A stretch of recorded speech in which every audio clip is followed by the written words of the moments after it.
Hi, I'm Jamie, and welcome to Sci-Fi-Vision for August 12th for our episode of Fandom Access. We have tonight? Revival, the finale of Resident Alien, the last two episodes of Sandman, and you guys have Star Trek, which I still haven't seen. But welcome everybody. Thanks for coming. Sorry, I didn't mean to cut you off. Haven't seen it, but not going to see it, right? You're not going to watch that. Yeah, no, I don't have time to. I watch too many things, and I don't know enough about Star Trek that I could probably follow it anyway, to be honest. So it's the third season. Yeah, and in the third season, that's true as well. But thank you, everybody, for coming. Please, if you haven't, make sure you like the video and subscribe to Sci-Fi-Vision and check out all our lives on the live stream and videos on the video tab. And if you missed our interview earlier tonight with Julian Richings, who plays Stackhouse on the Institute, you can still stream that. And we might have some more stuff coming up, so just stay tuned and make sure you join our Discord for all of our updates. And I'm going to put the link in the chat because I forgot to do that. But anyway, hi, guys.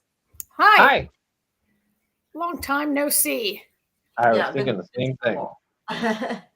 Yeah. All right, so what are we going to... We're going to start with... What are we starting with? Resident Alien? Because it looks like she's got a picture of Dr. Ethan up, so. Yeah, I just picked something to put up and start with. That's fine. All right. Well, since that was a series finale, we'll start with that. Sounds good. I really like this episode, you guys. I think they stuck the landing. What do you think? Absolutely. I actually thought, and I think I said this to you guys earlier somewhere when I was talking to you.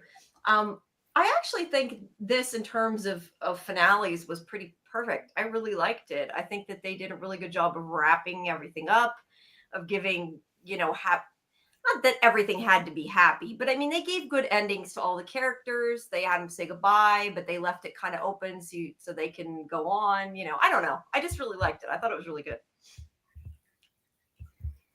Yeah, I agree. I mean, I feel like even if sci-fi was big, hey, you know what? We changed our mind.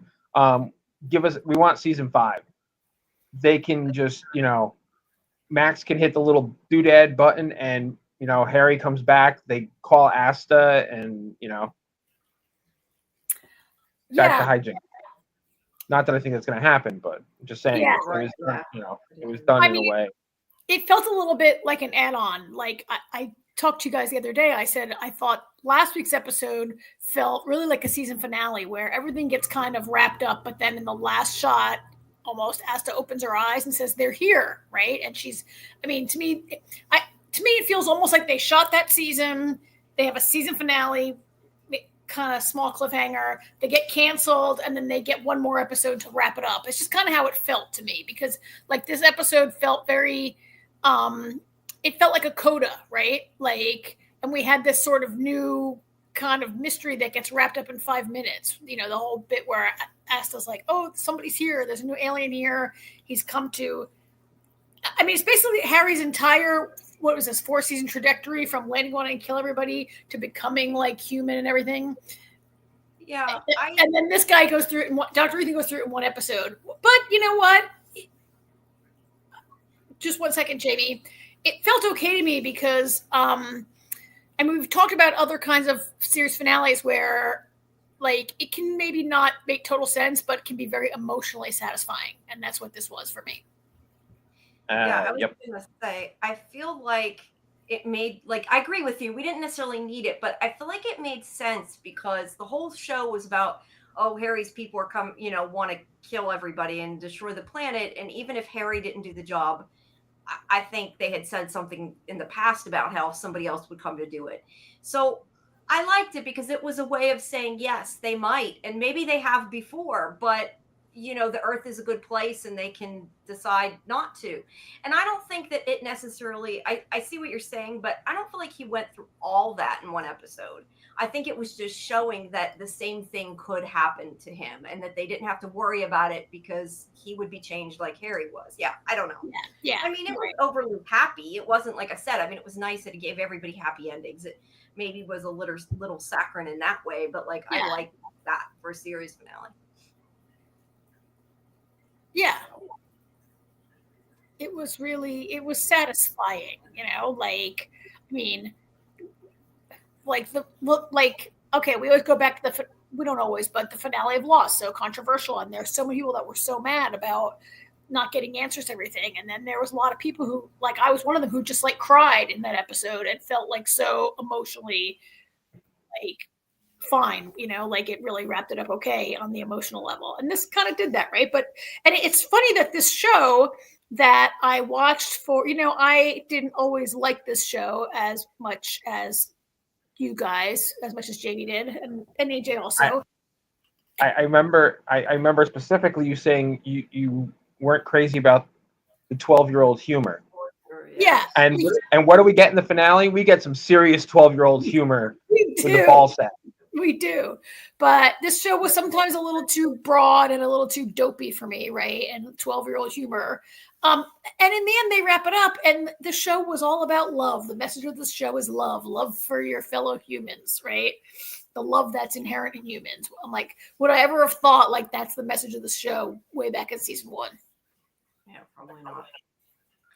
I was curious though what the opening is supposed to represent. Like I don't know if that's something from the comic or if maybe that's like all the people that work on the show or something, but I feel like there's some message behind it. I mean, and other than to say humans are good and humans, I don't know. It was a little weird for the opening. I just was kind of curious if there was more meaning to it other than humans are good. Yeah. I'm sure if you Google it, you'll find something. Yeah, I didn't look. I probably should have, but that was definitely different for the opening because I love how they always have that crazy opening and it worked. Yeah. As Harry always does. When it ended, and it was all, the show's all about love. I feel like we just watched another show where at the end it was like, oh, the message of the show was love, and I forget what show was that? Lost, yeah. But another show that we watched recently that in the end it was all about love, another sci-fi show. It'll come to me. I was thinking of it today. It'll come to me as we're talking. But I thought it was a great ending. And I think like, okay, I get what you're saying. Like the network could, like if somebody wanted to restart the show, they left it in a place where they could do that, but I think the story is complete and doesn't. Yeah, no, I don't think it's going to happen. I'm just saying. No, I don't think it's going to happen. I mean, I'd say my one disappointment was that Linda Hamilton didn't make an appearance in the finale. There's really no way she could, though. I know. Being in the past. Oh, because she went to the past. Right. Yeah, yes. Because she's gone to live in the past with her father. Yeah, that's right. Yeah. So you're right. It would be a big stretch for the story to bring her back in any way. That makes sense. Yeah, I forgot about that. But still, she's the only character who maybe a major character who didn't. I mean, major. She, I think she plays a major. But yeah, her storyline wrapped up pretty well. But yeah, I think it's all wrapped up nicely. It doesn't. I'm not. I don't need to know how these characters go with their normal lives for the rest of their lives. It was pretty good. I liked it. Yeah. Me too. All right. Yeah. So everybody got, I guess, really some kind of ending because we knew that. I don't know why it was though that they decided Asta needed to leave. I mean, I guess it's just because she's always being so helpful to everybody. But I think it fit her character. I mean, she's lived her whole life there and never left, and she's always there for everybody else. Now she's finally going to be there for herself. So it made perfect sense for us. It makes sense, but I guess I'm saying it's like it was surprising to me, like it just happened all of a sudden. There was no build up to it. I'm a little leaning on Jamie's direction. They just kind of whipped it up in the last couple episodes that Asta needed to leave town. Okay, Asta's lived there her whole life, but she's such a caretaker and nurturing person. And to me, it was totally in character to stay in her hometown for her whole life and not want to leave the reservation nearby. And for her to suddenly be like, I've never done anything. I've got to go. I think they whipped it up a little bit out of kind of, to me, it came from nowhere, but it made sense. It didn't not fit. It wasn't a not good ending for her. The way they did. Sorry, Karen, I thought you were done. No, she just didn't. To me, I didn't see her express any kind of wanderlust or any feeling. I think Asta feels good when she takes care of others. I don't think it's draining for her. I think it's nourishing for her to care for others. Yeah, I think it's when her dad made the comment when she was like, "What do you mean? Like I can do stuff?" It was kind of juxtaposed with her telling him, "Hey, go do stuff, go have fun," and then and then he comes back and he's like, "Well, you never do anything either," and she's like, "I do stuff," and it was kind of just like an epiphany, Yeah, you're right. She was like, "Hey, you're right. I don't do stuff." I guess I look at it more like a vacation is one thing, but to all of a sudden decide to uproot your life when it was out of, like, at least to me, felt out of nowhere. Like I know what you're saying and I get that, but to me it would have made more sense if she was like, "Hey, I'm leaving for a month. I'm gonna go, help these people," and instead of being like, "Oh, I'm moving across the world" or whatever. It was kind of a big jump, but yeah, I mean, it wasn't like I agree with Karen. Like, it's not that it didn't make sense. It just seemed a little sudden to me. I mean, I'm glad in the end she took a job, because I was like, she's going to go live in Amsterdam and take 6 months off. And I was like, you never have any money. Like, she and Darcy never have any money. Right? And so I'm like, oh, you need a job, girl. You can't just go live in Amsterdam and change your name to Stacy and get a job in a coffee shop. Yeah, what was up with that? That was funny. Yeah. And then we also had this thing with Jay where she got upset, which that makes sense. I mean, Jay's kind of like a typical, I don't need you, and then you're leaving, and it does need her, obviously. And I really liked, and granted this part was later in the episode, but I really liked her Asta giving her the letters and showing that she's been writing her every year for how long, and that she did the whole time. She never forgot about her, and I don't think Jay sometimes thinks about that. She's been waiting to be her mother, wanting to be her mother, and finally is, and that she means a lot to her, whether she moves away or not. I mean, I forgot about her. We haven't seen her in a while, and I mean, I'm glad they brought her in, because I forgot about Jay, and when then they brought her to this episode, and like, oh yeah, she is such a part of Asta's storyline and Asta's growth, right? But Jay, we haven't seen in a long time. We didn't see her at all this whole season, right? Except for this episode. Exactly. No, we've seen her. For beginning of the season.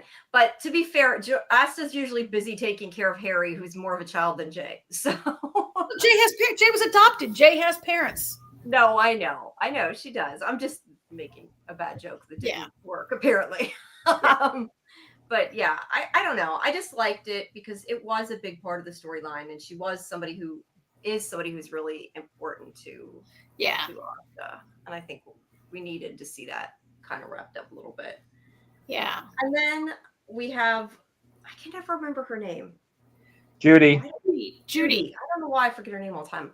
She's one of my favorite characters. I still forget her name.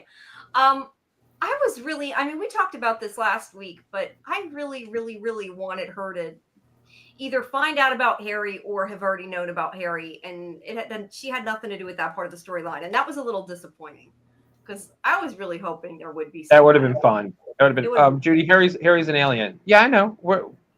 Doesn't everybody know? Yeah. That would have been great. So that post credit scene lives rent free in my head, I think. So, but yeah, she was kind of only there to say, hey, Asta could see the future. I mean, that was pretty much the whole point of her scene. Well, that, and that she's taken over Asta's place she's living. She's going to move on in. Whether Darcy's good with it or not, I think she's already. She has an important scene. She has an important bit later. She starts dancing with Ethan. Yeah, she cozies up to Ethan. She's kind of a man-eater, Judy, right? And she cozies right up to Ethan. That's funny. I can't tell from some of the pictures. I don't remember what everything there was. Oh. A lot about. I can't remember. Was this the part about Liv being over the aliens? Because that was from the episode before we saw. No, this is when Mike tells her that she looks tired, and she's like, "Don't tell me I look tired. Never tell a woman she looks tired." Okay. He's like, "You can tell me if I look tired, because I'd want to know that, but I never get tired." I never get tired. Yeah. I'm not a night owl or day owl. I'm a what the hell do you call himself? He says, I'm not nocturnal, and he I'm dayturnal. I'm dayturnal. Yeah. And he never says, sleeps, I guess. He even says, I know it's diurnal, but I just call it dayturnal. He goes on one of his crazy rants. Yeah. But no, she wants to arrest Harry because he killed the real Harry. And I do appreciate that they kept that storyline in there, because I think we had kind of talked about this, I don't remember when, a couple weeks ago. The fact that, yeah, I mean, Harry did kill somebody, and yes, he's a good guy now, but it should at least be addressed that happened. Just like this guy Ethan killed somebody to get in his body. It does appear that the second alien's craft crashed on top of Ethan, right? Like, yeah, because the Men in Black shot him down. Harry really murdered Harry in a way. Yeah, Harry definitely murdered him, right? Like Ethan kind of crash landed on top of Ethan. Yeah. Which wasn't the original Harry though. He wasn't a great guy, right? I'm trying to remember. No, he killed Sam. He killed Sam. Okay, so yeah, bad to begin with. Which annoyed me that later on, after he pisses Mike off, Mike had every reason to be pissed off. I completely felt for Mike there, in the scene later with everybody. No, the scene with everybody, when Harry comes in and he's like, the alien's here, and they're all like, yeah, we all know. Asta already told us. Yeah. When everybody starts defending him, when Mike wants to arrest him. Yeah. And I was, the one part of the defense that they didn't say that kind of annoyed me was, you want to arrest Harry for being a killer, but the person he killed Sam. So they could all go, what? Yeah. Yeah. Right. Yeah, the original. I had forgotten about that too. You guys brought it up. So the original Harry killed Sam. Yeah, that was like. Sorry, go ahead. That was like the entire first season was like the mystery of who killed Sam and Harry trying to hide it. I was just gonna say though, I totally agree with what you said, that Mike had a right to be mad at him, like, for screwing with his memories. But I kind of felt bad for Harry a little bit too, because he didn't do it to hurt Mike. Like, he was giving him a good memory, and he's still learning. And I kind of felt bad because he just got so mad about it. But I really like how they. I know. I mean, that's a violation. I understood. But if you remember, we had a problem with Harry messing with their minds back then. We were not okay with that. Yeah, we did. But I mean, he didn't do it to hurt him. He did it to give him a good. Well, he did it for other reasons too. But he also tried to give him a good memory. But so I understand him being mad, but Harry's trying, and I love that Harry. Like, Asta's like, you can fix this.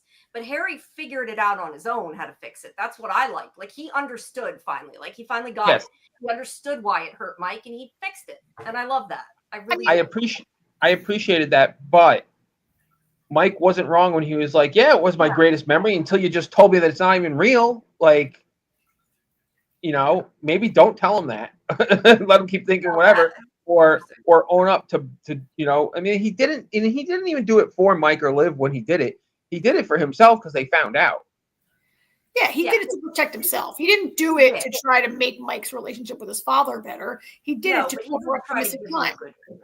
I just meant, like, he could have given him any memory. He tried to give him something happy. It wasn't like he. Oh my God, that's like saying, like, I'm going to murder you, but I'll make it fast, and I won't draw it out. He didn't do it for the right reasons, and he was wrong for doing it. I agree with you. I'm just saying, like, I liked that Harry at least, like, had some forethought, I guess, to try to make it something happy. But I understand that obviously it was not a good thing. I'm just saying, like, I kind of felt a little bit bad for Harry in that sense, because he wasn't trying to hurt him. He may have did the wrong thing, but he didn't do it to hurt. I mean, Sigsbee is not trying to hurt children. She just has to torture them for the good of the United States, right? Like, I'm just not agreeing with you. I personally did not feel bad for Harry. With all of this said, I thought Mike overreacted a little, or I thought that maybe they just portrayed his reaction as a little too vehement and violent on the screen. It was jarring for me to see Mike, like, really react so aggressively. I'm not saying he shouldn't be mad, but it was like a little jarring to me how vehemently they portrayed that in that scene. I think that's very fitting with Mike's character. Mike overreacts all the time. Well, yeah, he's an asshole sometimes, but he overreacts a lot too. I know, but he overreacts humorously a lot. This was a very this was dark. This was not humorous in any way, shape, or form. Out of character for him a little bit. It was pretty raw there. I don't know though. I mean, I felt like it was. If anything, he forgave. Harry made up for it, but I feel like he almost forgave him a little too quickly, because I mean, think about for a second. You have the best memory. You know, you have an estranged relationship with your father. Mm-hmm. The best memory you've ever had in all that time with your father isn't real. But didn't he actually make it better? Because the way that I look at it is Mike, because Mike's a dumbass at times. I'm just saying. He didn't like interact with his father as much because he thought that he had fixed it and he didn't need to work on his relationship, everything, because he had this happy memory. But I kind of feel like by him finding out it wasn't real, it also maybe made him realize that he should be spending time with his father, and he may change now because of that. I mean, Harry gave him a new good memory, but it also is making him understand that maybe he should have done that in the first place. That's the way I'm looking at it anyway. That could be partly it.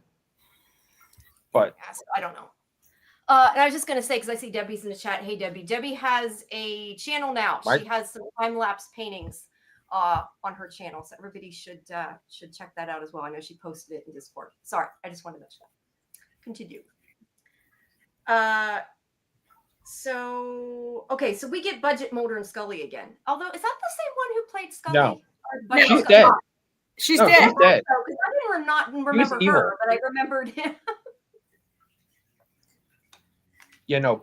Budget Scully was evil Scully is dead. She died. She was mean. Yeah. But I like they brought him back though. I thought that was funny because we used to always kind of joke about that, and yeah, it was cool to see them. And I really like how they had the whole. I gotta jump ahead some pictures here, but how they had them recruit Mike, and I love that Mike was like, "If I'm gonna work for you, you're bringing Liv too." Like he had no reason to do that other than he knows that it would be awesome for Liv, and yeah, I and then that. I thought that was really great. And then that great moment when Liv is like, "The only way I'm doing this is if I can see all the files on fairies," and they're like, "You don't have the clearance for that." And she's like, "That's okay. Doesn't matter. You just admitted that they're real." I mean, it's nice that they brought it back to a scene I had totally really forgotten about, right? That she that she, when she was little, like saw fairies in the forest or whatever, right? That's what that's calling back to. And like I probably could have totally forgotten about that if they hadn't brought it up. So they did a good job of mining season 1 for laughs here. That whole a lot of things brought up from other seasons for them to. The whole Men in Black scene though was great because Mike's like, "You got to accept it because otherwise we're gonna have to kill you because you know too much," and like, we don't do that here. He's like, "Yes, we do." No. And Liz says, "Will you stop encouraging them to kill me?" Yeah. You know what though? I gotta say, in the scheme of things, I would love to see a spinoff of the two of them becoming Men in Black, just because it would be so funny. Like, not that we need that, but like at least having like an episode or something, it would have been cool.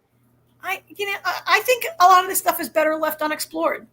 Yes. And just out there as an idea that we make it up in your own mind. Go write some fan fiction, Jamie.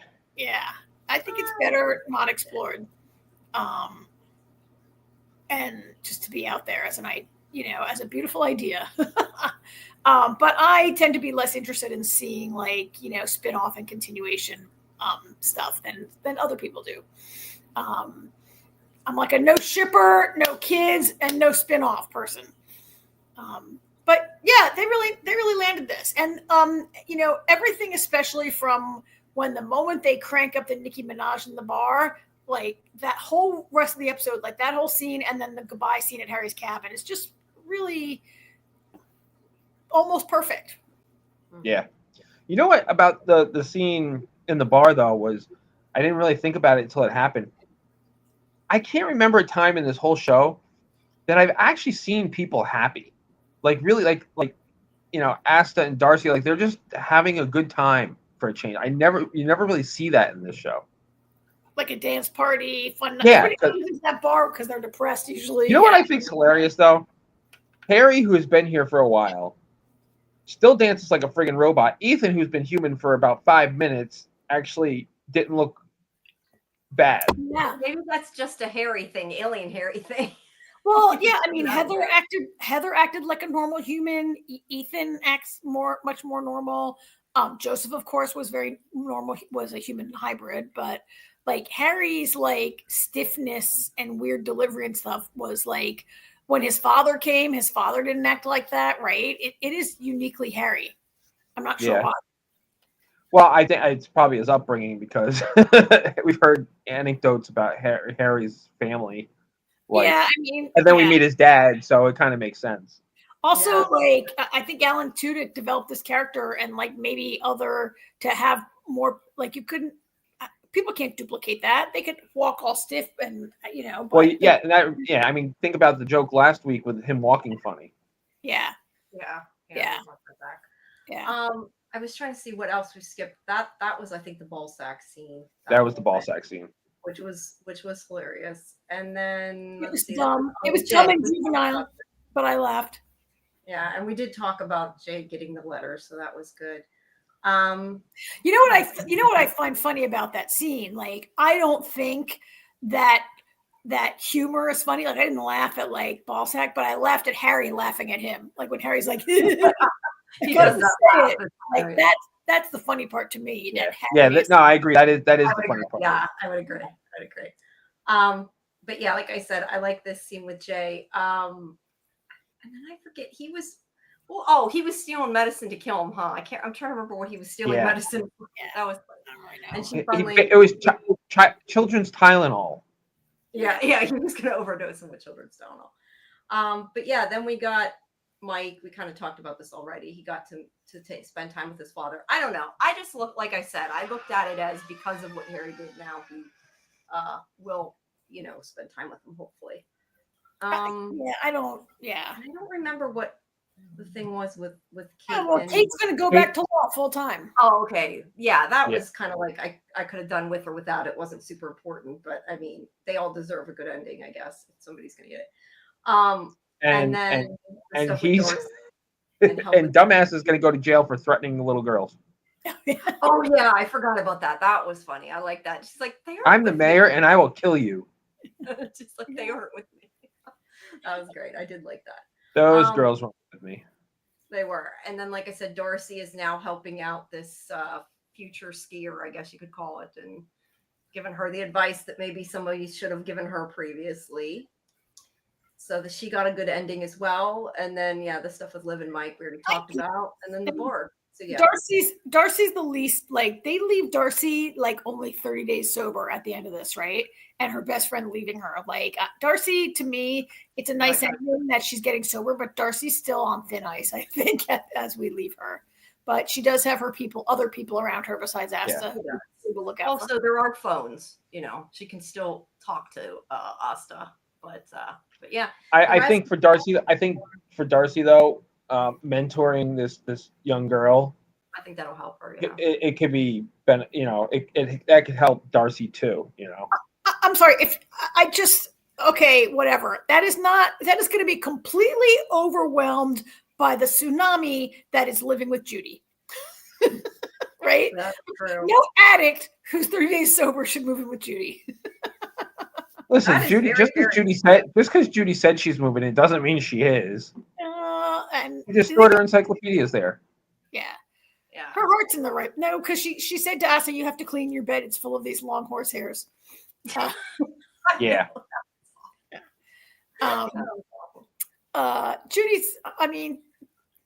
Judy means well. She's a very bad combo for Darcy, but she is left in a good place. She's going in the right direction, Darcy, at the end there. Yeah. Very, very they're all in a good spot. Yeah.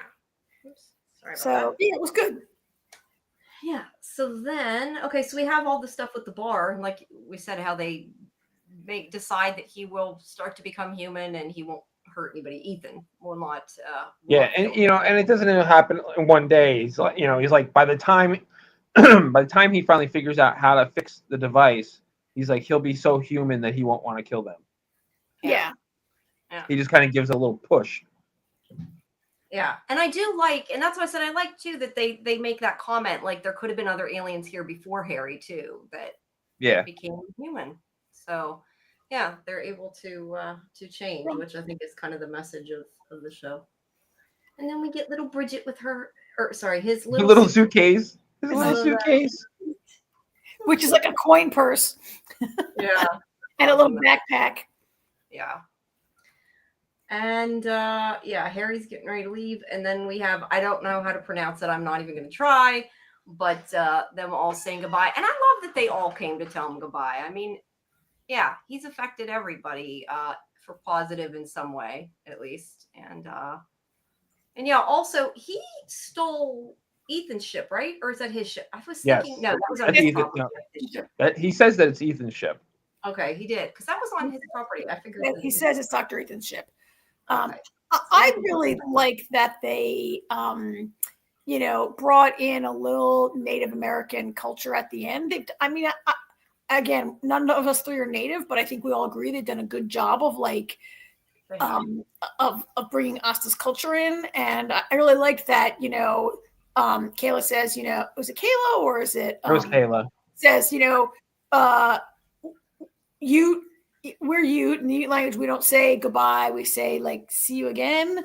And this is the word that sometime. That's what it is. See you sometime. And this is the word that she pronounced earlier.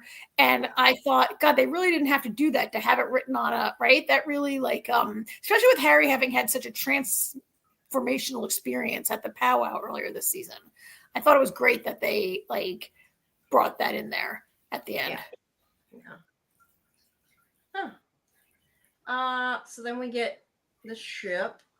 That is such a weird looking ship. Pretty cool. Cool design. Yeah, and Aston Harry's goodbye, and there's where he gives Max the remote thingy and tells them goodbye. And yeah, and I love how because they also didn't need to, and I know obviously they paid money to do it because it costs money, how they, I guess that isn't the right picture, but how they took time to show him looking as his alien self as he told Max goodbye. Just to kind of, I don't know, remind us. We know, but I liked that they did that because it wasn't necessary, but I liked that they did that. Yeah. You know what I thought was a cool shot also when he's in the ship and he looks at his as the alien form, he looks at the reflection and he sees Harry in the we see Harry in the reflection. I thought that was a really cool shot. Yeah, because he's Harry now too. I mean, he's kind of both. Now. Also, I would just go ahead, Karen. I would like to say that baby Bella, in this last season, that baby, every scene that baby's in, that baby is that little actor baby is so happy. That baby's always smiling, and I don't know how they did. There's a great scene where Harry is talking when the gang is in the room, and Harry's like, I'm an alien, and they're like, yeah, well, you all know. There's a great scene where Harry says something, I forget what he says, but there's this pause, and the baby dropped the rattle. You couldn't even get a baby to and you hear it thunk on the floor. That baby was so cute and so smiley in every scene, and actors always tell us oh my God, the babies, you can only do a 5-minute take, and then they start crying, and then you have to wait, blah, blah, blah. That baby was awesome. Yeah. Sorry, baby Randall. No, that's right. I was gonna say, so we see the shot of Harry's ship going to Heather's world, and there was a part of me kind of wanted it to crash just a little bit. No, I wanted it to all be audio. Just see a shot of Heather's planet. I want to see his ship, flying into the planet, and then hearing Harry go, Heather, surprise, and having Heather go, oh shit, and hear some dude go, who's he? And have Harry go, son of a bitch.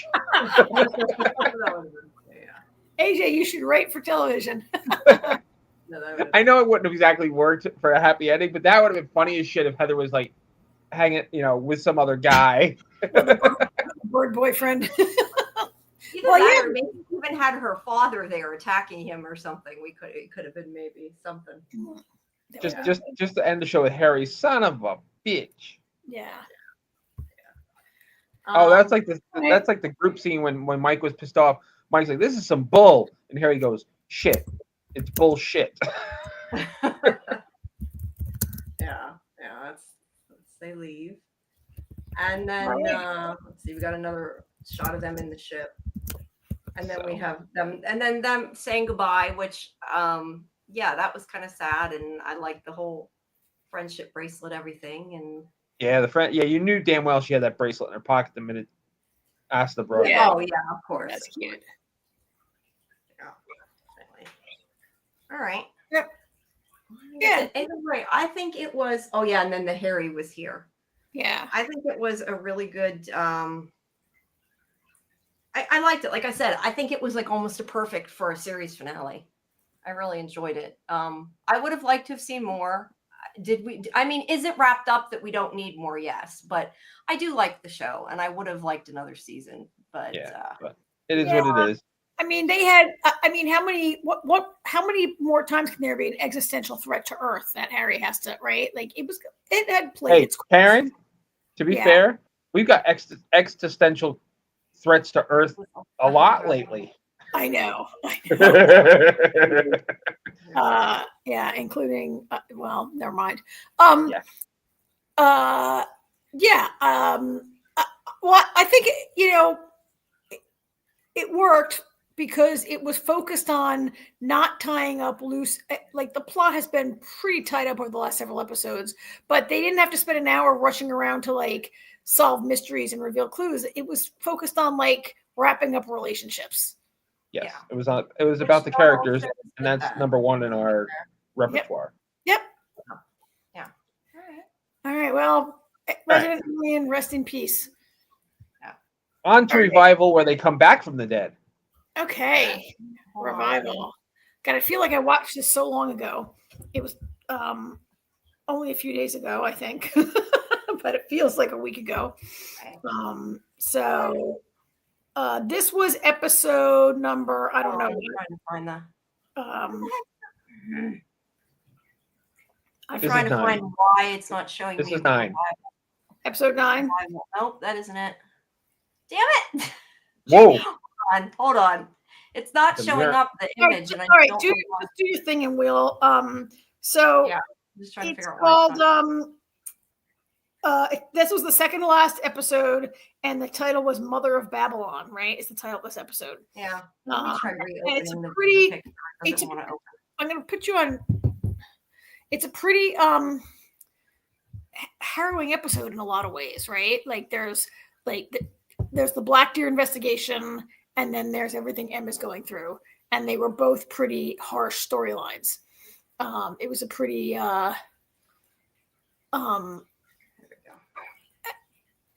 what did you think, AJ, of this episode?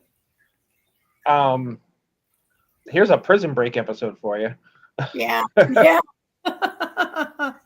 Sure. I thought, I thought it was a great episode. It, I loved all the machinations of it. I loved Dana, kind of coming together with this plan, tricking them into moving things up so that they had the advantage, kind of, gave them home field advantage. Yeah. I really enjoyed the conversations between Ibrahim and Blaine. Oh, yeah. Yeah. Yeah. I mean, Blaine is a pretty interesting I mean, they just gave Blaine this whole, like, with the Black Deer storyline, they gave Blaine this whole, like, layer of, like, well, they gave a backstory, right? That is not very good and isn't really related to his religious fervor. Like in the comic book he's introduced, he has been working as an exorcist. And they do allude to that in this episode, that really his father was like a kind of a charlatan religious leader, right? Like a faith healery kind, like, but they gave him this whole extra layer there that was kind of interesting. Yeah. I was just gonna say though, it's like Ibrahim really has bad luck though. Like he just left him there, and Blaine just happens to find him to grab him. His luck is very bad, but at least he didn't have him super long. But yeah, we got this way that we kind of got a little bit more exposition, and I think that it worked out. The one thing though I did want to say, because I know I mentioned this the other day, but I love how Dana, when she finds him, she's like, "What are you doing here?" Like he chose to be there. The way she said it, I thought it sounded like he asked him there, like he was there on purpose, So that was kind of funny. But yeah, I really like this episode though, because we get more. I mean, we finally find out. We knew from the last episode like what had happened to Rose, but this has a little bit more. Or no, wait, that is the last episode. Okay, sorry, we did 2 episodes when we did the we reviewed 2 episodes on Friday. That's why I'm getting mixed up. Yeah. This is the breakout or I mean, she M doesn't get broken out right away, but yeah, this is them breaking all the revivers out. So yeah, I like this, and I think that it was cool how they kind of had to all work together. And I mean, we found out a few more things like about the sheriff and the mayor's wife and everything, kind of why there had been kind of that big blow up, but also it really kind of screwed more with his and Dana's relationship, and because they've been blaming themselves so long, and now she finally knows anyway. And then we get a lot of stuff with M, and I feel like M kind of healed a little bit in this episode because she finally got to kind of, I guess, express what she's been holding in, I feel like. So that was a good thing. Yeah. So I feel like I'm not sure. I think we're going to find out who killed M. I mean, so I feel like we might find out who killed M. Yeah, Luke said that last week that we would. We're going to find out. We're going to find out next week. Oh, yeah. Yeah. Okay, because I feel like you could or you could not. From what I've seen on the screen, like I could see it being revealed and I could see it being held to next season. But the creator was here and said that it is going to be revealed. I mean, I feel like if they didn't, people would have been sorry. I didn't mean to interrupt you. I was just going to say, I feel like you can't keep something like that more than one season and have people satisfied, just because I think it would have been too long to drag it on. I don't know. That's what I feel like. I mean, it depends on what kind of show you're watching. Like on a show like this, yes.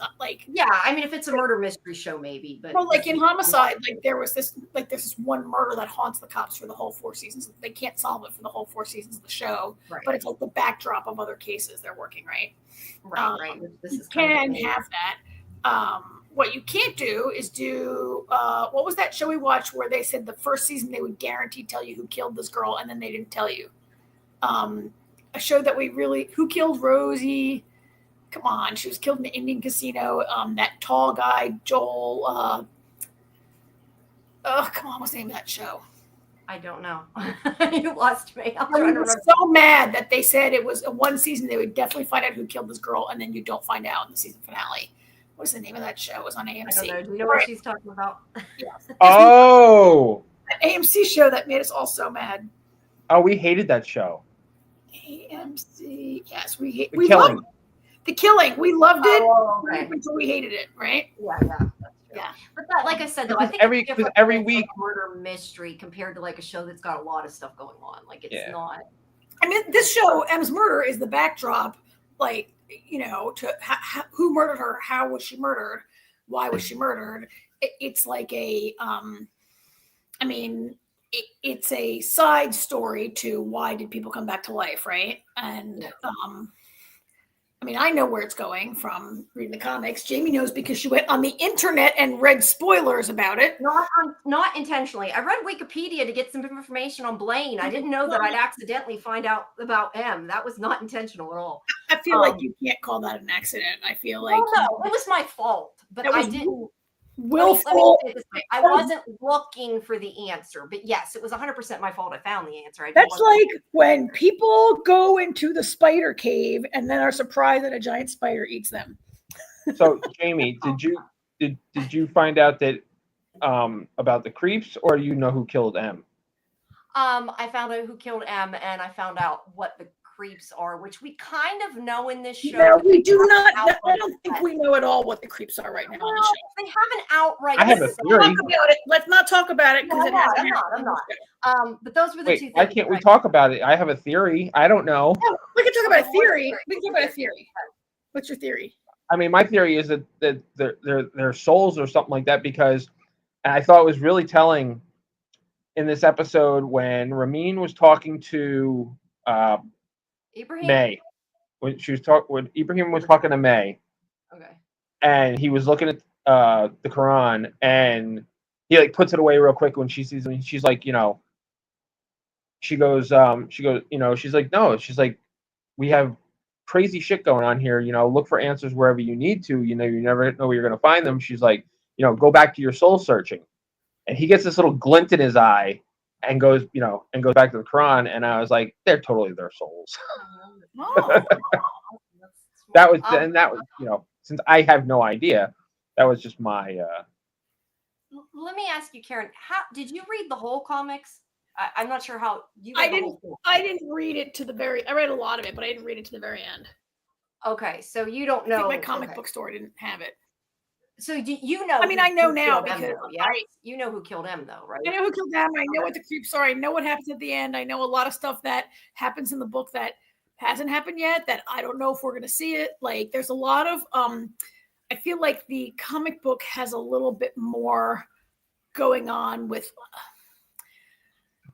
I feel like that storyline about like the Czech brothers selling parts to people who like think that the reviver bodies have healing properties. I feel like that's maybe gets a little bit more action in the book. In the book, there are people who are trying to be smuggled into Warsaw because they want to get like their religious pilgrims kind of who want to be near the, Warsaw's on lockdown, who are trying to get in because they want to be near the revivers because they think they can be healed. And there's the political stuff is just ramping up maybe now in terms of like, the governor is militarizing the town and putting them under martial law and stuff. That stuff is just ramping up a little bit. I think some of that maybe would be, I don't know, season 2 beyond, who knows? But yeah.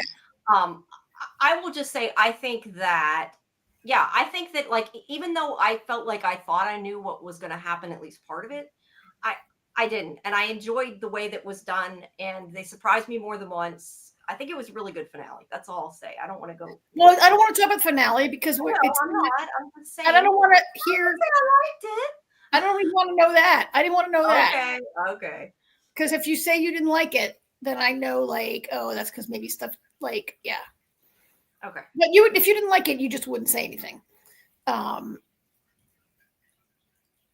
It's a good show. I wouldn't expect to not like it, so I don't know if you would think I would. I would expect you to be on here like, oh, the finale's really bad. Don't watch it. Like, you're not going to. No, I mean, it's a good finale. I don't know. I don't consider that spoiling. But anyway. So AJ, I mean, good theory. Yeah. So we also have a lot with M and her hallucinations in this episode. Obviously, that's a big part of it. And that's why I was saying, like, I kind of like this because I feel like working through things because she had not, I feel like she was still I mean, maybe she still does blame herself. I don't know. But the fact that her mother disappeared, I feel like is sort of, now that she's kind of admitted it to herself and moved past it a little bit. I don't know. That's kind of how I took it. I thought maybe it was just the drugs wearing off. It's the spider venom makes her have the hallucination, right? Possibly, yeah. But I don't know. I still feel like she maybe feels a little bit better about it now because I feel like otherwise she would have kept hallucinating her. But it is probably from the venom, but I feel like there was more to it than that, or at least I took more out of it than that. I mean, for sure, AJ, I think we all agree. Like, yes, she feels guilty about her mother's death, and I think it's the spider venom that causes this hallucination. I don't think that she's hallucinating her mother. I don't think snake venom. I don't think like her guilt produces hallucinations. No, I don't mean it like that. I just mean that I think the fact that the hallucination stopped at that point and that her mother sort of died again was sort of her acceptance of, what had happened and kind of moving through it. Cause I think that she hadn't really talked about it and she finally, kind of said it out loud and that kind of thing. I don't know. That's what I think. And AJ, I know you didn't, I think Karen, I think you had already missed this part. I think you had left at this point, but AJ wasn't there. So I was going to tell you, we did get information. Luke had told us, obviously the voice, the one showrunner had told us that she was actually killed by the deer, not by the car. Like, I mean, obviously the car was because of the deer, but that she was gored by the deer, and that's why she has blood like that. And they created a whole deer that they did not use. So I think that was kind of the car hit a deer, and the deer's rat came through the windshield and impaled her. Yeah, she was impaled by it. That's what I was meaning. I said gored. Impaled is a better word. So technically, I mean, it was the deer that killed her, I guess. I mean, it was still from the wreck, but I don't know. I just thought it was an interesting tidbit, and I kind of would have liked to have seen that. But yeah, it's nice to know sometimes when things are cut what they were. But yeah. But I think, I don't know. I was going to say, I was right about this woman though too, which I think I was the only one that thought she seemed like she was maybe not as adamant and enjoying the torture she was at the beginning, that I kind of wondered if she was starting to move over to their side. I was happy to be right about that. I mean, I don't know that I ever thought, I guess when they were first injecting that first guy with the snake venom, the prisoner. Yeah, she seemed to enjoy it a little too much. Yeah. Or thought of them, at least didn't think of them as humans that she cared. I mean, I don't know that she enjoyed the training, but yeah, she didn't care about it. And I had said that one scene when we watched, when she was given, whether it was Brody or the other guy, because we went back and forth about that, I don't know. But whenever she was going to give that shot in that episode, that she seemed like maybe it was starting to affect her. So yeah, I like that she's sort of the one that helped them out and made the plan come together. Yeah. Love it when a plan comes together. Yeah, it's always great when a plan comes together. And then we also have, I think that's, I'm trying to see where I have the wrong pictures. Oh, there's a thing of them trying to figure out if Blaine is guilty. And we kind of talked about that and how May is kind of quick to judge him, which is kind of interesting considering she didn't like when they did that to Jesse. But I don't think it was from a place of, wanting to hurt him or whatever. I think she really believed it. But yeah, we found out that Blaine, maybe he didn't do it. I mean, it seems like, but also he donated that money. We know Blaine didn't do it. So, I mean, I think the twin brother did it. Okay, so I know who did it. I'm not saying I think he did it. I think from what you see on the screen right now, the twin brother would be the guess I would have. Yes, we need to see his twin. Brent. That's his name. Brant is his name. Brent's brother, Brant. Brent and Brant? Is that his name, Brant? Really? Yeah, that's what Luke's. I don't think it's. There might have been a scene that showed his name. He wasn't sure if it was taken out or not. His name is Brant. But when a twin is mentioned and never seen, like, obviously, is there an evil twin, right? Yeah. Well, the fact they mentioned the twin, I think, is what. Well, Brent was evil. Yes, it Brent. I always kind of question, like, is it possible that was actually Brant pretending to be Brent? I mean, you can see that a lot of times in TV too. But he did come and try to kill Dana so then where's Brent? I don't know. I don't know. I really don't know. I just in uniform. He came in uniform to the hospital. I mean, I could see a storyline where Brent is covering for his psycho twin murderer brother. Yeah, maybe. Well, one of them's dead at any rate. Whether it's Brent or Brant, one of them's dead. But I do think the fact that they randomly mentioned he had a twin in that last, I think it was whatever episode it was, 8, I think. Why mention that when he's already dead? There was kind of no point unless they're intending to bring in that actor again to play the twin, which is good because I like that actor. So I think that's cool either way. And that's an assumption. I don't really know. Maybe they just wanted him to have a twin. Maybe somebody on the show has a twin, so they made it up. I don't know. It twins in the book, but it doesn't mean anything. But it's just all right, anyway, they're still trying to figure out who killed her, who killed him, and who killed Rose. Yeah. I mean, that's a big thing still hanging. We just know it wasn't Blaine is the point. It appears to not be. Blaine. Yeah, we should say it appears not. I've never thought it was Blaine. Yeah, I know. We've said that. We didn't. Well, I mean, I think AJ, maybe one reason why you never thought it was Blaine was because it was too obvious that it was Blaine, right? And it's like that's part of the reason. That's part of the reason. Also, that he was surprised she was a reviver. If you're watching Dateline, whoever's the suspect in the first 15 minutes definitely didn't do it because they don't, right? Well, I mean, aside from the obvious part, you know, he didn't know she was a reviver. If you kill somebody, you know they're a reviver. Yeah. He didn't know she was a reviver. He thought she didn't know she had been killed, so he didn't kill her, and he didn't kill Rose either. He just I do think it's the same person. I mean, he's just an unlikely suspect. I mean, it's all it doesn't make sense for him to have killed Rose because killing Rose has the same thing as her leaving town. Obvious. Yeah. He would be blamed, so there would be no reason to do that. So then we have Rhodey comes to the jail cell to apologize. Comes to the jail cell. Now, I saw this coming, but I was so excited to see it coming when she broke his neck. Like, you could just tell that's where it was going, but I absolutely loved it and wanted her to do that. So I don't know. Did you guys feel like that? I was like, yes, that was just great. I don't know. I thought it was a good scene. I liked it. He kind of deserved it. So I mean, it was obvious that was coming, I think. Yeah, right? I knew she was going to snap his neck. Yeah, but it was still fun to watch. Plus, she didn't really kill him. I mean, she knew he'd come back, but yeah, well, exactly. I don't know. I just felt like it was satisfying when she did it, like really satisfying. Yeah, we had what was a very unsatisfying conversation for me in our other show on the chat about like how could Rhodey have turned her in and why he turned her in, and they're in love, and one person was saying Rhodey is her family and that it wasn't believable, and I'm like, they've been dating for like 2 weeks.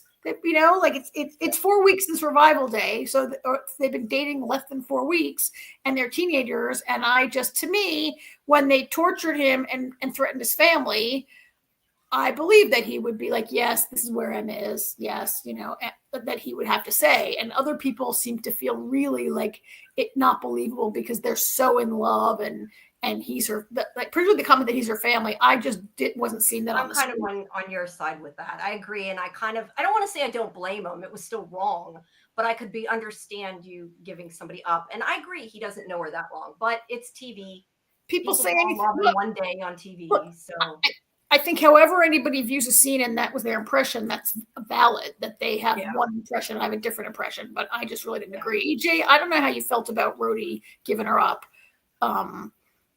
I think he's a fucking idiot, and I'm not surprised. I'm not surprised. He's a weak person. Yeah. The torture got to him, and simple as that. Yeah. Yes. Look, which is not to say that you're a weak person if you can't hold up to torture. But no, you're right. And like science tells you that people will say when you're torturing people, they'll say anything, right? Yeah. So it's right. So he could have lied. Well, whatever. I mean, people will. Like, I don't really, the condemnation of Rhodey coming out of that chat the other day kind of surprised me. Yeah, well, I'm more on your side. And I think we all kind of agreed that she might forgive him for what he did, but they're over and they're not going to get back together after that. I mean, he's kind of a dopey, like, kid. He's a kid, and remember when we first introduced to him, he was like, on stage in his band, and he would like cut his chest with a knife and let it heal, and like his it was a very youthful reaction to being like immortal, right, or being a healer, being a reviver, whereas the adults, their instinct was to hide it. His instinct was to go on stage and show it. Everybody. Yeah, exactly. He's a kid. Are young. He's a kid. They're like 19. Yeah. So yeah, that's why I said I think that maybe she might eventually forgive him, but I don't think they're going to be hanging out anytime soon. Yeah. So then we have okay, that is that. I thought the other thing was with her first. We have the whole thing with Ken and his wife, and him admitting that it was his fault what happened to M, which, you know, she didn't like it, but she didn't really. I mean, she didn't say you shouldn't have done it, or, you know, to try to save me. So, yeah, I don't know. But either way, the point of the scene is that they're moving them because obviously this is the catalyst for them finding out everything, and also that Tyler is listening in and finds out, and that is how he, grabs M later. But he comes in and they need to listen, and then they start building their plan of how they are going to force her to, follow their plan to move up the timeline so they can grab them and get them out of there. And I like the way that worked, and how they kind of all had to work together to get them free. Unfortunately, obviously, M did not make it out, but which was kind of the point. But no, that's great. And then I think the other really important scene here, I love this scene, and I know I have it here in my notes exactly what was said, and I'll probably not find it. Yeah. Hold on. Where she takes Lester comes in and says that he was beat up for trying to talk about the reviver. I think he asked about Wanda, I think. Which was the one that Blaine's people killed. And he got beat up because of it from the guards. And I love when she starts yelling at Wayne. And I have a picture here somewhere where she's yelling at him. There we go. Where she's yelling at him, and she tells him that, it's what happens when, you didn't stand up for the people in the town, and you couldn't be bothered to do it until you found out about Martha. And then she says that's not leadership, but cowardice, just like who did that to Lester. I really like that she told him off, because he doesn't get told off enough, and she's totally 100% right. So. Yeah, that was great when Nell told him off. Yeah. She put him in his fucking place. I mean, he needed to be told it, and also I feel like it was important to say it out loud for people who are maybe not paying close enough attention when they're watching because they're doing whatever else. Like, this is like a main theme of the book and of the show, right? That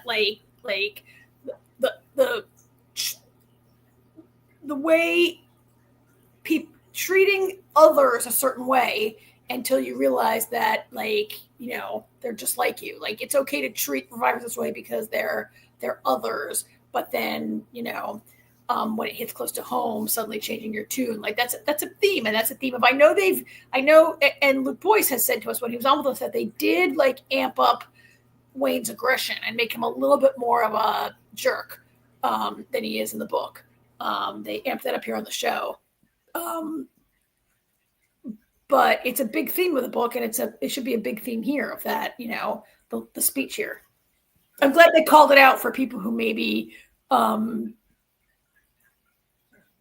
multitasking when they're watching the show and maybe haven't really needed to underscore it a little bit. Like, this is what the show is about in a lot of ways. Yeah, do better. That's for sure. But the other big part of that is that she's going to help them get away in the tunnels under the bar. She tells Dana, to bring them her way, which obviously is a big part of it. And then we have the conversation with May, and where Dana tells her about the donation that she tells Dana, about the donation from Blaine. Yeah. And that kind of, I guess pushes home the fact that he didn't do it. And she does discuss it with Abraham as well, who kind of says that doesn't make sense. And then they also have that religious conversation here that AJ pointed out, where she I forget exactly how you worded it, but because he's looking at the Quran for answers, and instead of, he thinks it should be science, and she's like, it's a lot of crazy shit going on, so why not, right? And also says that they said they haunt each other, but she hasn't heard her yet. So that's that. And then, whoops, my mouse is not moving.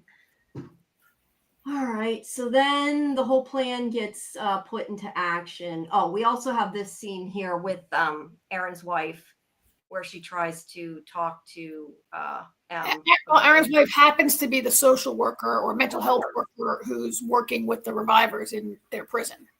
Yeah, she's the only shrink in town. Apparently, well, it's just 10,000 person town, right? Yeah, very small town. But I think it definitely shows that M is still in there, still a good person, that she, let that guy go instead of killing him when she could have killed him. And yeah, I said earlier, I like how they, had her see her mother's death whenever she finally admitted it. But yeah, there's a picture there somewhere. But yeah, oh geez, my ears are ringing all of a sudden. Don't know why. But yeah, she let him go and prove that they're not bad, they're not evil, and obviously nobody else. I don't think that had to be proved to me, though. No, it didn't. But who knows? Maybe that's being proved to Aaron's wife's name that I never remember her name. She killed a lot of people when they were held captive, like 3 episodes ago. But she killed people who had her held captive, who were going to torture her. So these people had her held captive and were going to torture her. Yeah, so she had a right to. I mean, not that in real life you can, just kill everybody, but she killed people who were bad and who deserved to be killed. Okay, but how are these people any different? They're locking up survivors and going to torture them. Yeah, no, I'm just saying that she's showing that she has some humanity, and I'm just saying, like, maybe her, maybe his wife needed to see that. We didn't, but yeah, I don't know. It's just showing that she's still in there, I guess, is the way I'm looking at it. Like, she's not just like gone off the rails because of everything. Like like the people think she has. I mean, I personally think whatever they do while they're on snake venom is not their fault. Like, if she killed all of them, well, you injected her with like hallucinogenic snake venom just to see what would happen. Well, this is what happens. True. But I don't know. I just think it was to kind of push home the point to them more than to us. But I liked it. And let's see. And then we have the whole scene with Ibrahim and I don't remember this woman's name. But anyway, he gives her the water, and I love, she's like, "What's that?" And he's like, "It's water." So well, it's the water from the stream. Yeah, but I mean, it is literally just water. Like, he wasn't lying there. Yeah. But yeah, and that is what obviously gets them able to get everybody out, that she has to inject them and tells them to, act exactly the same. So that way nobody realizes that it's any different. And then we get with Blaine grabbing Ibrahim and trying to take him, well, not trying to, he does take him hostage. And we have Tyler who lets out M. And then and then this conversation. Okay, so then we also find out about the affair. And like I said earlier, I think that conversation with Dana and Wayne in the car, and kind of, this is why, well, why it affected them and why it was important and how they've been blaming themselves. I mean, it was it was an affair on Diane's part. Wayne and her Patty, father's part too. Wayne and Patty were separated. He says we were separated. Yes. They were separated. Is that in the comic? I can't remember if they were separated in the comic. No, I just meant that they had an affair the night Patty died. Is that in the comic book? The night of the accident. That they had an affair the night that they were together the night of the accident. I can't remember. All right. Well, it's not that. I can't remember. It's not. It's not. Yeah. Yeah. Like I said, I think the only important thing is their to me, is their conversation. That, like, Wayne still doesn't get it. She's like, "We've been blaming ourselves, and you were at fault. You weren't there," and he just still doesn't get it. But yeah. So now she has a. Then you find out that she knew about the affair. Who, Dana? Yeah, Dana's like, "I knew." Well, yeah, she thought she knew. She didn't, but him admitted. No, she said no. She was berating him for not telling her, and he's like, "Why would I tell you that?" And she's like, "Because I knew." Yeah. He didn't get it. I'm gonna not label it an affair if people are separated. Maybe not. Yeah, but he's sleeping with his best friend's wife. Yeah. Okay. They were having a relationship. But that's an offense against his best friend, and that is also Diane making at fault. Right. But I mean, I'm going to say plenty of people who are separated agree to see other people. But the real issue, but I can see how still his girls would see it as an affair and a betrayal. Right. And that they are also like, "Oh, you weren't available to take care of your family because you were with your new girlfriend," or whoever you want to call whatever Diane was to him. It was an affair because Diane and the mayor were not separated, and they were. That was totally an affair on that side of it, at least. Like, that's definitely a lot of betrayal going around. I'm just gonna be less. Yeah, because we don't know whether wife. I'm going to be less judgmental about how Patty was involved, but to the girls, it certainly is a betrayal. And like, they wouldn't have been driving if Wayne would have answered the phone. Is right, and now come to find out, like he couldn't take care of his home family because he was like, I get it. Getting it on. But yeah, you're right. Patty may have been seeing other people too. For all we know, I don't know if they were getting it on. They just were together. Karen, I was joking. I didn't mean it like. Okay. All right. I'm just feeling a lot of judgment against Wayne for something he. Right. I said Patty may have been seeing other people too. We really don't know. But the fact is, fuck Wayne. He's an asshole. Okay, he's really not. He's not quite this bad in the book. So I have. I don't care, but like you said, Karen, this is what we've been getting on the screen. This is on TV, and he's been a total jerk in every single scene that he's been on our television. Yeah. He's not like never once like really been nice. At any rate, he was still partially responsible. I mean, really, it was nobody's fault. It was an accident. It's responsible. A deer ran in front of the same deer could have run in front if Wayne was driving. It's nobody. It's the deer's fault. It's the deer's fault. I said it was an accident, but the point of it. Some of the chain of events that led to that. The point of it is he let his daughters blame themselves instead of saying, you know what, I should have been there. Yes, he let his daughters blame themselves. That's the point of it. Yes, that's the point. That's Dana's perspective. Thank you, AJ. Which is the whole point. Yep. All right. So then we get Lester, and they need to listen to Lester more often. That is the moral of the story. Listen to Lester, because they always just kind of don't want to listen to him, and he knows where M is. So they're gonna go to Blaine's father's church and try to get her out. And that is where we leave off with, So Blaine may not have killed her, but Blaine is. This is the episode title. You're trying to kill her now. This is the episode title. He says, "You're the mother of Babylon, and I'm going to send you back to hell." Yeah. So because Ibrahim makes that connection that Revival Day started because of M. Why he thinks that, I don't exactly get. Because she's the person who died, the last person to die, right? Well, no, she's the person that died in the water. Yeah. Where but I think at least how I took it is that he thinks the first person to die because he takes away from what Blaine says is that Blaine left and then like M was not with him when he saw the light. So I assumed that was implying the light came from M, and that's why he thinks she was the first one. At least that's how she's not the first one to die. She's the last one because it was everybody who had died. Everybody who had died. The first one to be revived or whatever, I would guess. No, everybody who had died within 2 weeks was revived. Yes.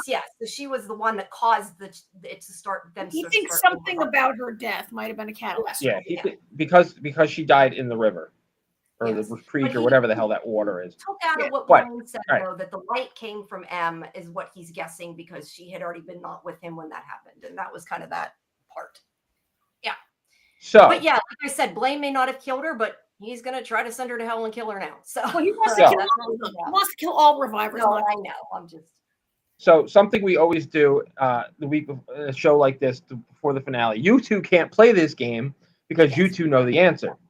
Yes. What does AJ? So I'm gonna play this game by myself because I've been going crazy. I haven't gone this crazy in a long time. Trying to figure out who killed M, like putting all the pieces together with the Black Deer case, everything we know about M, and how they're connected. Why the same person would want to kill two separate entities unless they think that M knows or saw something that pertains to killing Rose 2 years ago. So. And and we're also going off the fact that Jesse thinks that it's the same person that killed, her, all of them. So I have narrowed it down to 4 people. I'm not the motive has got me.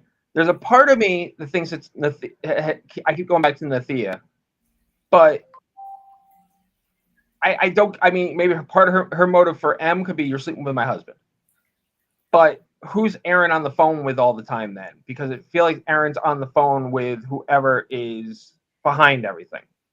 Yeah. There's the mayor because of the whole land rights and everything. But again, that doesn't make any sense because you need, if she leaves town, then she leaves town, and the rights revert back to the government. There's also, not to the government, to the tribe. No, to the government. Oh, to the government. They remain tribal rights while she stays in town. They go to the government. Yeah. So her dying doesn't give anybody. So the whole motive thing, I can't figure out the motive, and and Emma even less. Then there's the person who,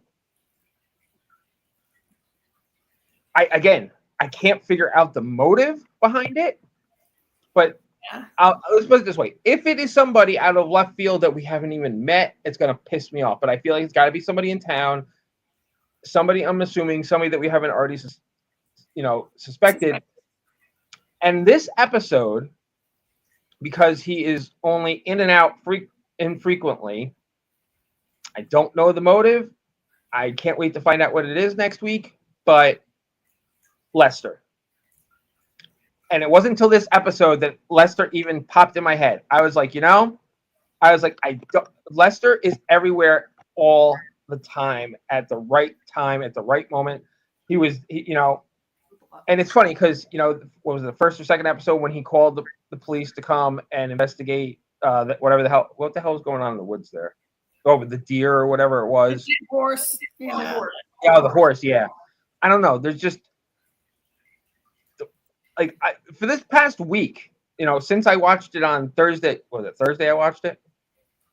I've been Revival has been at the forefront of my brain, and I've been going through.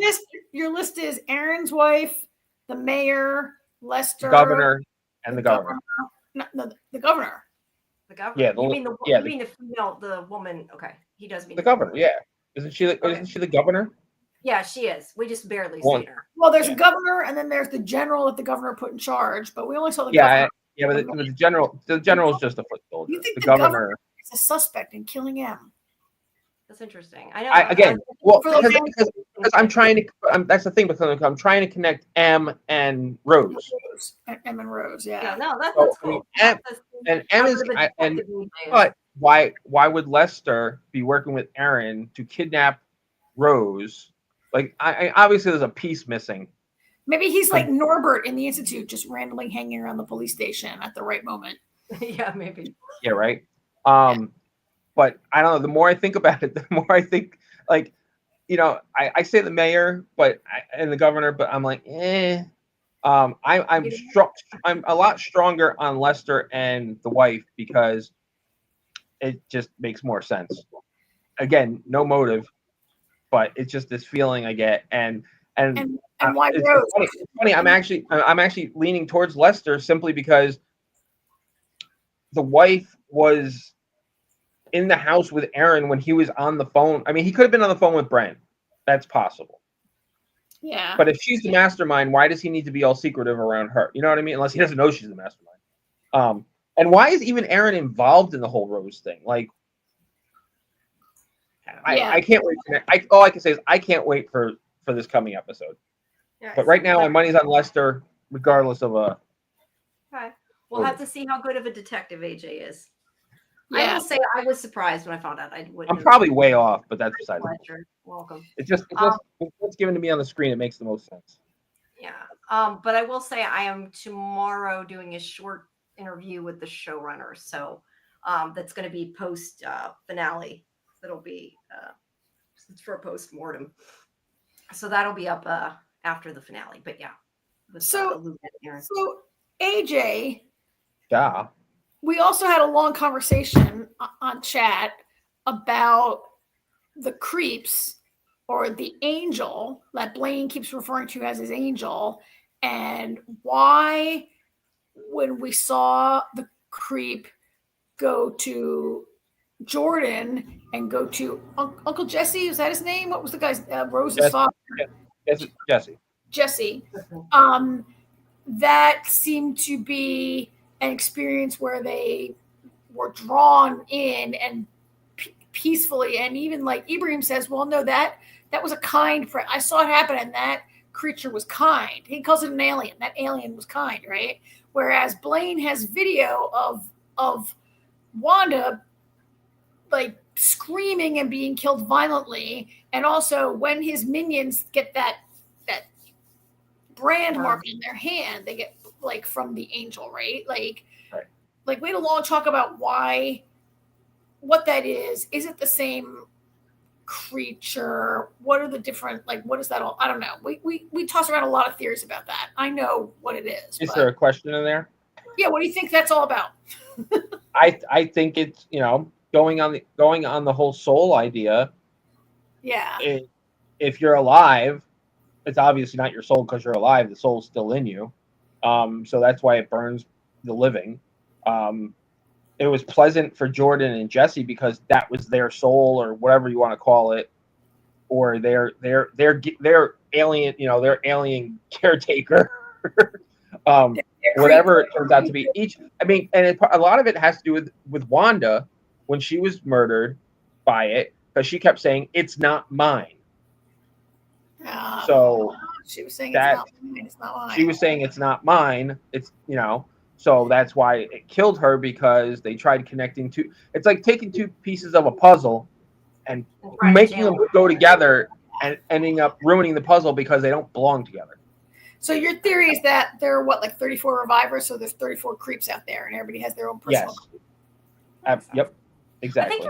I wonder if it's also partially like maybe she wasn't ready to move on, because we talked about how the creep that went, that Jesse ET'd, that it seemed to lead him to where her body was. So it's like helping them do something they need to do before they can move on. So I kind of wonder if it's also. It's actually funny. After that, I thought about the whole revival thing about unfinished business. Is why revival thing happened.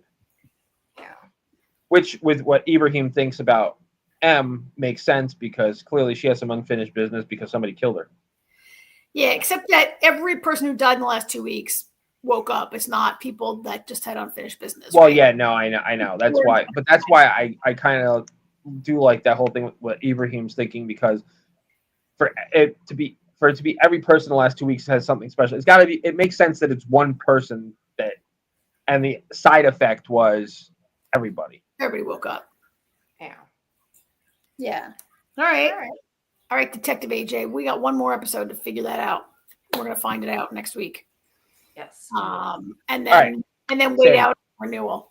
All right. Yeah. And if you want to hear our deep dive into this episode, I was just gonna say with me and Lori, that's Friday at 11. And our watch party is at 9:30 in Discord, which link is in the chat. And I think Luke might even join us for the watch party. So make sure you guys tune into that. All right. So now we have Sandman. Let me switch photos here. Episode 11, the funeral, and then episode 12 is the bonus episode. Yes, which I did not see all of the death episode. I ran out of time. What's the bonus episode? I just love this funeral episode. The episode 11 of Sandman, I thought was just a great episode from start to finish, really. I might have one thing. If there's anything that bothers me about this, it's the Corinthian and Joanna. It just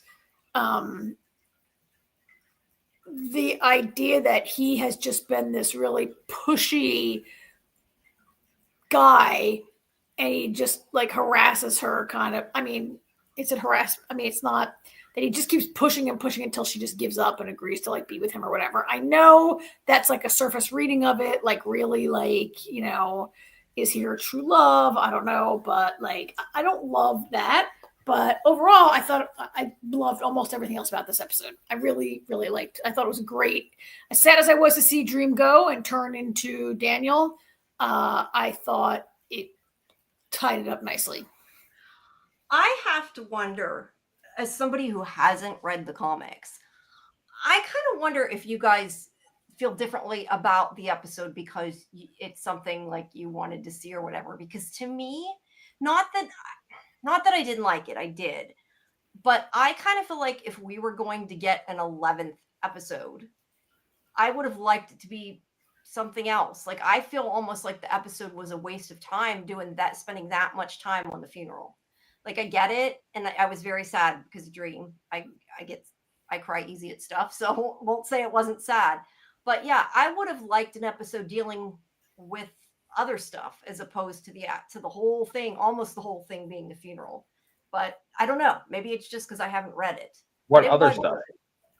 I don't know, because I don't know the comic. I'm saying like I would have rather seen like post funeral, but if there's not that much content, then maybe that doesn't happen. I don't know. But I would have even rather seen more with Daniel than seeing a whole episode of the funeral. I don't know. It just to me felt a little bit like a waste of time. Like I said, it's not that I didn't like it. I think it was done really well. It was so much devoted to the funeral. I don't know. That's how I felt. But I haven't read the comics, so. Interesting. I mean, I loved the episode. I mean, it's part of. I mean, yeah, it's in the comic, obviously. But does it go into that much detail with the? Yep. It's you know, I mean, it's not something you get a lot. You know, usually. Fair. You know, I mean, look at the turnout that they have. All the people that Dream has touched in his life that showed up for this. You know, that. I just don't think we had to hear all their speeches, I guess, is more what I thought it was awesome. This guy that we spent. But you know, but that's the thing. Like, I don't want to say preachy because that's not the right word, but it's about looking. It's not just about Dream. It's you know, I mean, the episode's about people in general. You know, I mean, I think the best part of the entire episode is the part with Fiddler Green and Daniel, when he tells Daniel, he's like, I don't want to, I'm dead. Like, why did you bring me back? I'm dead. He's like, what is the point of death and life and death if you can just bring whoever you want back? He's like, you're totally missing the point of all this, and you need to, you know. Obviously, I'm paraphrasing, but that right there in the nutshell is what this entire episode is about. You know. Yeah, it makes sense. And as far as the Corinthian and Joanna. Yeah, I felt it was a little unneeded. I mean, it was clearly it was rushed because they just met each other. I get what they were trying to do with it, because she makes that throwaway comment to Dream previously about, you gave my ancestor the love of their life and you give me a book. Yeah. So I think he took that to heart, and because he's changing and everything, he did that for her. Yeah. I think the problem is, at least to me maybe, is that there's so much story that has been condensed into these amount of episodes. It feels like, now granted, I haven't read it, but it definitely feels like there's a lot of story that's been in there, a lot of stuff going on. And I guess that's part of the thing, is I feel like there was so much going on, so much stuff they went through so fast, and then like they stopped and took so much time for like this little bit of story. I don't know. I mean, there's a lot more to the Sandman, right? There's a lot more, but they chose to focus on Dream story. Yes. Yeah, the stuff we didn't get from the comics, Dream is not a part of. And it doesn't really matter for his story and the generalness of what we got. They actually added some stuff.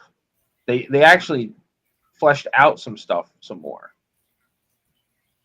So yeah, I mean, I enjoyed this. I didn't feel like this funeral was a waste of my time. I felt like it was the culmination of the entire season, and really the entire 2 seasons. Yes. You know, which has been and so this is the show that was escaping me. I said, oh, Resident Alien turned out to be all about love. This show also, in the end, there you go. The show is all about love, and Dream learning to love his subjects and to care about humans, and you know, it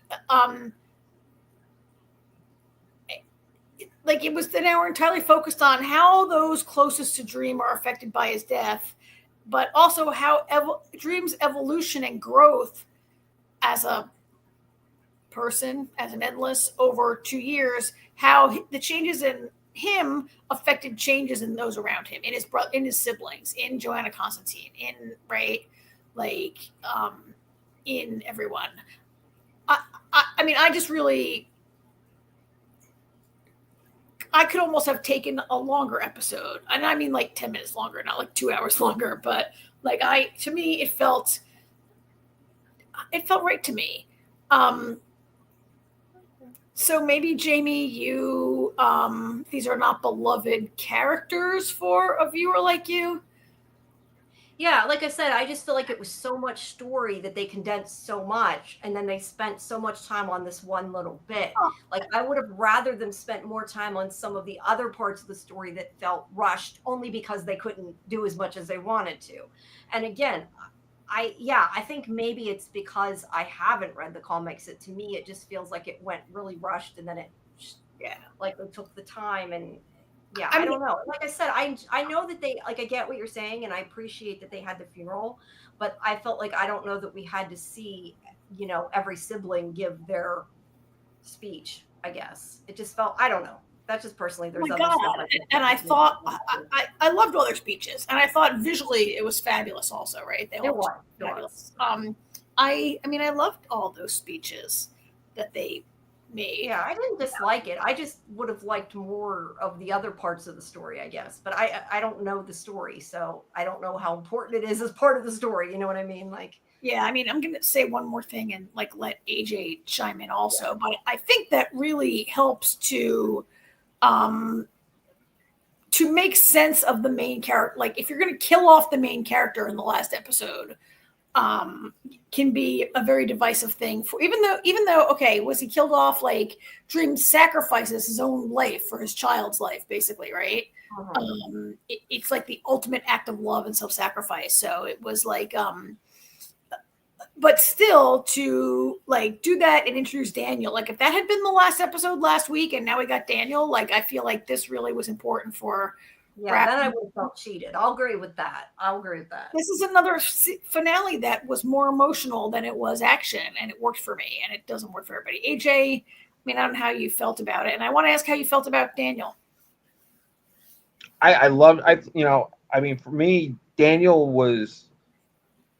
I loved everything about Daniel because, he's an adult, but he's not. Like, he's technically, he's just like he has some of Dream's memories, but he's still learning. Like the fact that Gilbert had to have that, explained to him that whole thing, just shows, it's going to be trial and error for him. In his heart, he felt he was doing the right thing by bringing certain people back. Like, that's why I loved, what's his face, Melvin. He's like, I like the guy. Of course you like the guy. He brought you back to life. Matthew, who is just adamant that that's not Dream. That's not he's Matthew's very upset by the whole thing. And lady, so I like basically seeing that. Obviously it's over now, but we see the beginnings of what Daniel's going to have to go through, to get and he's going to make mistakes too. It kind of humanizes the whole thing, which is kind of the point.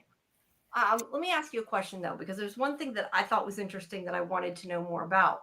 What was the part about that there was another despair? I mean, I'm assuming that was something in the comics that we just aren't going to get because it wasn't about Dream, but like that's showing that obviously Dream isn't the only one that's ever changed people.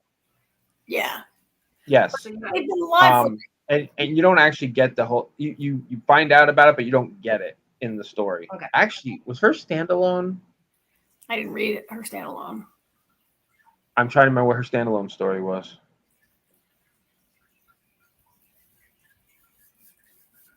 I don't know why, but yeah. I know it's mentioned, but it's not anything that they cut from the show because it's not in the comic. Okay, I just was curious because that to me was like, oh, well, that's interesting. So he's, there's two Dreams, but there was another despair too. Like it makes it more. Well, what's hilarious is they're endless, but they're not really endless. They're only endless because they change, like the Doctor. They become somebody else, right? Yeah, you go. I still would have liked to have heard the Delight story. Like that's something to me that I think they could have put in instead. But you're right, it's not Dream. That is true. But like that's something I would be interested in knowing is why Delight became Delirium. And I don't get to know that. That is her standalone story. So if you wanted, you go out and find that. Oh, that's cool. I'll have to do that. I love Jacob Anderson as Daniel. I thought he did a great job. I thought he was really well cast. Jamie, you recognize him from Interview with the Vampire? Yeah, and Doctor Who, and talking to him. Yes. I wish I'd known he was going to be in this. I would have loved to have asked him about it. He was in Doctor Who. Yeah, he was. Well, now that you said that, I'm not going to think of his name from the. His name is Jacob Anderson. Doctor. Now that you said that, I'm going to blank on his name. What did he do? Like one episode? No, he was in like the whole that whole section. And now that you said that, I'm blanking. Hold on, because that's going to drive me nuts. All right. I thought he was really well used and well cast and well dressed in this episode. Vinder. That is his name, Vinder. Oh. Yeah, he was in the 13th Doctor story. That's why. I think he's best known from from Game of Thrones. Game of Thrones, yeah. He's best known from Game of Thrones, yeah. All right. So I mean, yeah, there's not a ton to say about it. Yeah, I know. I took the pictures and I'm thinking there isn't really a lot to go through necessarily to see. Oh, I know what we didn't talk about. What? You talked about them coming back to life, but we didn't talk about the brother visiting. And I'm trying to destruction. Destiny visiting. Yeah. Or not? Yeah. No, destruction. Sorry, I'm calling. Yeah, destruction comes to visit, which is interesting because he doesn't come to the funeral, which is kind of sad, right? That he comes all that way, doesn't attend the funeral. He's come really just to speak to Daniel, I guess. Mm-hmm. Yeah, it was nice that he showed up, but he could have gone in and paid his respects, right? Yeah, plus his siblings have been wanting to see him and have been missing him. Which is why he didn't go in there. He doesn't go inside. Yeah, it would have made it harder. They would have wanted him to stay. He did make a point, though, of saying that he missed Dream a long time, like that he said something like that he missed Dream he has for a long time or something like that. So, yeah, he misses them too, I guess. Yeah, I mean, he didn't really leave because of them. He left because he couldn't watch he's destruction, and he couldn't watch humans be so destructive. He had that. Well, it wasn't that he couldn't watch humans be destructive. He couldn't be responsible for the destruction. That destruction, yeah. But the destruction's still happening without him, so. Well, he had that feeling of he had that affection for humans that Dream didn't have at that point. That Death has. And that Dream grew to have, and that, right? I find it interesting, though, that, like, he really doesn't have to be in his realm. Like, Dream, things would go wrong if there wasn't any Dream. Like, he's not in his realm, and still the humans are destroying themselves. So I don't know what that says, but we don't need destruction to destroy ourselves. I don't know. I just fair. Yeah, we don't need any help. Yeah, we don't. Right, exactly. We don't need any help. And then the other thing that was in here, other than the really cool visuals of him going over. Oh, yeah, that was cool. Was that supposed to really be his body, or just more like a representation of it? Because obviously it was like a sheet, and then it became his body. Well, his body's not like a body. He's the god of Dream, right? And when he's in his realm, like, is he even having a body? Like, if you go to his realm, you can only go there when you're dreaming, right? His realm is very magical. Well, either way, it looked very cool. But no, the other part of the story I think that was important we should touch on I have a picture somewhere, is Lyta coming to see him. Yeah, I felt like, what part of it are you not getting? That you've been told multiple times that your baby's not around, you can never have your baby back, and he's not a baby anymore. Like, she's just not getting it. And look, Dream told her when the baby was created, like, you're not going to get to keep this baby. I'm going to come at some point for this baby, right? Like, she's always been unable to, like, accept that, right? Like, she had the baby with, like, the fake Dream husband, right? Yeah. Like, she's never really gotten it, and she almost destroyed the dreaming last week out of her rage, and then she has the nerve to show up at the funeral and, like, be like, where's my baby? And everybody's like, oh my god, lady, it's not a baby anymore, right? Well, I think she had to see it for herself. She did say up she did show up and say, "Where's Daniel?" Where's Yeah, Daniel? But I think somebody told her that he's all grown up already. And I guess there's a lesson there that, like, I mean, the lesson that was shown in the last episode, the previous episode, like, you can exact your revenge all you want, but it's never going to stop that pain that you're always going to have from losing your child, right? Like, serious helicopter moment. Yeah, like revenge is a useless action because it doesn't really solve your problem, right? Right. Yeah, but I mean, he was compassionate, and I Well, like yeah. how he's like, you can, I'll still see you in your dreams, and I'll need you, and I'll be here for you. And Well, I think was that in the comics? Because I wondered if that Yes. was more like a TV show wrap up. Okay, because it seemed to me more like something they might have added, so I wasn't sure. Yeah, the show's been pretty. Pretty close. Beats are pretty faithful, yeah. And then, sorry. No, go ahead. Then there was the Shakespeare thing. I didn't quite get the point of this. I don't know. I granted I was rushing through this to try to get everything done before the show, but I don't know. I guess I didn't get the reasoning for this, but maybe I missed something. Well, it connects. I get the sort of dream story, like what he was saying. I got that, but I mean, it's the story of the Tempest, which is the story that Shakespeare wrote for the Queen Titania of the fairies in that episode, like 3 episodes ago, when they explain how. Yeah, there was two. Right? He said there was 2 stories he wrote, and the one. Yeah, the one was Midsummer's Night's Dream, and the other was the fairies. Yeah, I didn't realize they were both for the fairies. Well, then what was the point of us seeing this though in his conversation with Dream? I don't know. I missed something there in translation of what the point of this was, like why we needed to see Shakespeare didn't get it either.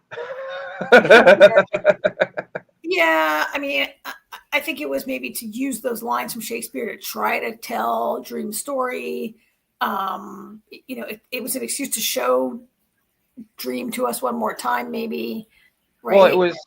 It's because of the story of the Tempest. I mean, I guess Dream, in essence, is the wizard giving up his power. Yeah.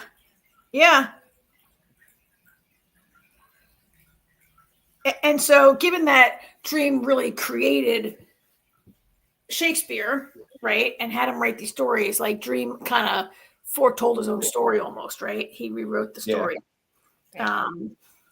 And real quick, seeing Shakespeare reminds me, and we also see Death go to Hob and ask him if he's still. Oh yeah, I love that part. Wants to be immortal, and long story short, he's like, "Yeah, I'm gonna stick around some more and see what else happens." Yeah, that was I like that part. That must have been in a different order because I know I had that somewhere. I thought, but I don't know. Anyway, it's probably one of these really dark ones you can barely see. That's why. Yeah. Yeah, I kind of like that too. He's like, no, I'm good. I mean, he was like the one person who really was just considered Dream to be a true friend, right? Yeah. Like a lot of people had really complicated relationships with him, and I like the other Dream. If you want to talk to somebody, what do you say? Something like, "I'll see you in 100 years" or something like that. That was yeah. All right. The next episode, what's it called? The High Cost of Living? Yes. Yeah. This is, I didn't like this episode. I did from what I saw. Like I said, I had like 15 minutes left. Why didn't you like episode if I stay for the whole thing? That was the only thing I was going to ask is what, like, ruin it or should I cut out right before you get to the end? No, if you're going to watch it, you can drop. I mean, not a lot happens in it. It goes on. I don't think it was that much of a surprising end. I mean, I'm guessing she saves him from wanting to kill himself, and that's probably the end. She doesn't save him from anything. He just he makes the choice. That was the point. Is that it was true? It was free will. I'm assuming that's all that I missed because I literally had maybe 10 or so minutes. The whole thing is Death takes a holiday. Yeah. So no one can die for that. Nobody can die. Nobody can die that day. Yeah. She's a day off. She's not going to take anybody that day. And I mean, what it's really about is her getting one day to live. And so, by the end of it, he decides that he no longer wants to kill himself by the end of that day. But it's Not so much she convinces him as maybe him seeing her so appreciate this one day she gets every 100 years, right? Near the end of it, she says, "Oh, if I could do it forever, I would." Right? If I could live forever, I would. And she's, he doesn't hear her say that. She says that at the end in a coda. Yeah, and I also think him hearing the conversation from that girl who had been abused, I think was obviously a part of that too, of her saying, pretending she was talking about somebody else, that, she woke up and even after everything that had happened to her, she still was happy to be alive. I think that affected him too. So what didn't you like about it, Karen? I mean, I thought it was really very slow. And like, there's a lot of time spent standing around a dance club talking about dancing. You're not wrong with that, though. And seemingly going nowhere with that. And I mean, it just seemed to go on and on and on, and not a lot was really happening. And I felt like if you had one day to live every 100 years, like you picked these 3 people to hang out with, I just didn't really. And the part with Mad Tilly looking for her soul didn't make any sense to the last 5. Makes no sense to the last 5 minutes, right? Right. In the last, I don't know if you're going to go back and watch it, Jamie. In the last 5 minutes, that makes sense. So I won't say what happens, but I just felt like it was going on, and it could have really been like I was waiting for something more to happen. I mean, I like how it ties up in the end with Death having almost like a monologue explaining to herself why she. Well, that's the whole. Yeah, that's the whole point. Again, it's about humanity. If I had to hang out with those 3 people in that dance club, I would want to kill myself after about 5 minutes. Well, but that's the point, though. Her appreciating even being alive for one day, Yeah. Even with the most annoying people. That's the whole point. Is just her general wonder of everything, and because again, she adores humanity. Yeah. She's in a way she's envious of humanity because humanity has options that she doesn't. Yeah. That's why she's granted that one day every 100 years. This guy, his reasons for wanting to kill himself are very he's like, "Dear ex-girlfriend Sylvie, by the time you read this, I'll be dead. But I want you to know I didn't kill myself because of you." Yeah, that was. You suck, buddy. I didn't kill myself because of you. I killed myself because the planet is burning and democracy is dead and blah, blah, blah. And I was like, oh my God, you emo whiner. Not emo really, but I'm like, really? You're going to send that? Of course you're killing yourself because of her. Because of your lost love or whatever. That guy was really, that was terrible. I thought he was going to end up accidentally dying when he fell with the... When he almost got shot in the storage room? No, not just that. Even at the beginning, when he's on the refrigerator and he falls. Oh, yeah. I thought it was going to be he died and he wasn't supposed to, or was going to die and not supposed to. Yeah, I know what you mean. Then you find out nobody can die that day. He should have died. He should have died right there. He should have died, Yeah, he should have died right then. That probably was how he was going to die. That's such a senseless way to die, though, when he had been... I mean, not that you don't want somebody to take their own life. I don't. In an accident? That's why it's called an accident. Yeah. Every accident is a senseless way to die, right? That's true. That's true. Pretty much. But it's good that he realized it wasn't worth taking his own life. So AJ, you loved it, but you love it because you love the story in the comics, or you love it because of the end. I mean, the best part of it's the last 10 minutes, right? 5 minutes. Really liked it. Yeah, I mean, I love the comic. I thought they took an interesting route with the. I mean, it's essentially the same thing that they did in the show, but it's just it's just I think it's just fun seeing Death experiencing life. Mm-hmm. She's they kind of, I mean, I feel like they toned it down a little actually. No, maybe not. They did it in different ways. That's what it is. In the comic, if I remember correctly, she's walking down a street and no, I mean, they kind of did it, but she's a lot more jovial and I think they actually say it in the episode where she said something about the colors or how much more brighter the colors are and everything, which made me think that she sees everything in black and white, maybe because she's death. Maybe, yeah. Yeah. But just like I appreciate it's just I was very excited for it because of loving the issue of the comic so much. Yeah, that's supposed to be a skull on his shirt because I could not that it's important, but I couldn't figure that out. It kind of looked like Dream's mask, and I didn't know if it was supposed to maybe be just like looks like a light bulb with a smiley face, or a light bulb or a skull. Yeah. I wasn't entirely sure. I don't know what it is. I just wondered because it irritated me. Well, and that I was interested in like 20 copies of Day of the Triffids lying all over the ground, which was kind of interesting to me. That's a famous like 60s sci-fi movie based on that paperback, and it's about. Have you guys ever seen Day of the Triffids? No, I've heard of it. So it's about what happens. I forget what happens. Whether it's like it's post-apocalyptic. I don't know if it's a bomb or if it's a disease. Oh no, I think a comet or an asteroid comes, and almost everybody on Earth is blinded, and so almost all humans are blind, and they're trying to survive. And then these plants like evolve to be these 7-foot tall man-eating plants that can walk and move around and grab you and eat you. And it's about like people trying to, they're called triffids, and it's about people trying to like avoid the triffids and survive from the giant man-eating plants. And this is a good story. I mean, it's one of these like B movie science fiction movies from like 1963 or something, right? And so I was like, oh, what? That's the book. And I'm like, why would that book be? And then I Googled it up. I don't know why that book would be significant. I couldn't. Maybe somebody who works on the show really liked it.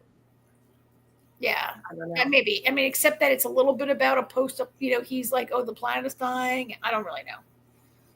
Yeah, maybe. I don't know. All right. Well, I did like Death. Death was one of my favorite characters in Sandman over the last 2 years. Yeah, I wish we could get. He's my favorite comic. It would be nice if we could get more of these individual stories. And I guess that's where I would have rather seen another one of these than so much.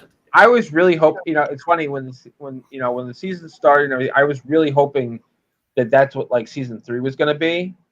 And then they're like, oh yeah, we're done after season 2. And then I was like, ah. And then they're like, however, the 12th episode is Death's episode. I was like, oh yay, at least we get Death's episode. But yeah, I mean, the individual stories are all really great. Yeah. I mean, I would love a season about Death also, but I don't think anybody's adapting any more of Neil Gaiman's work anytime soon.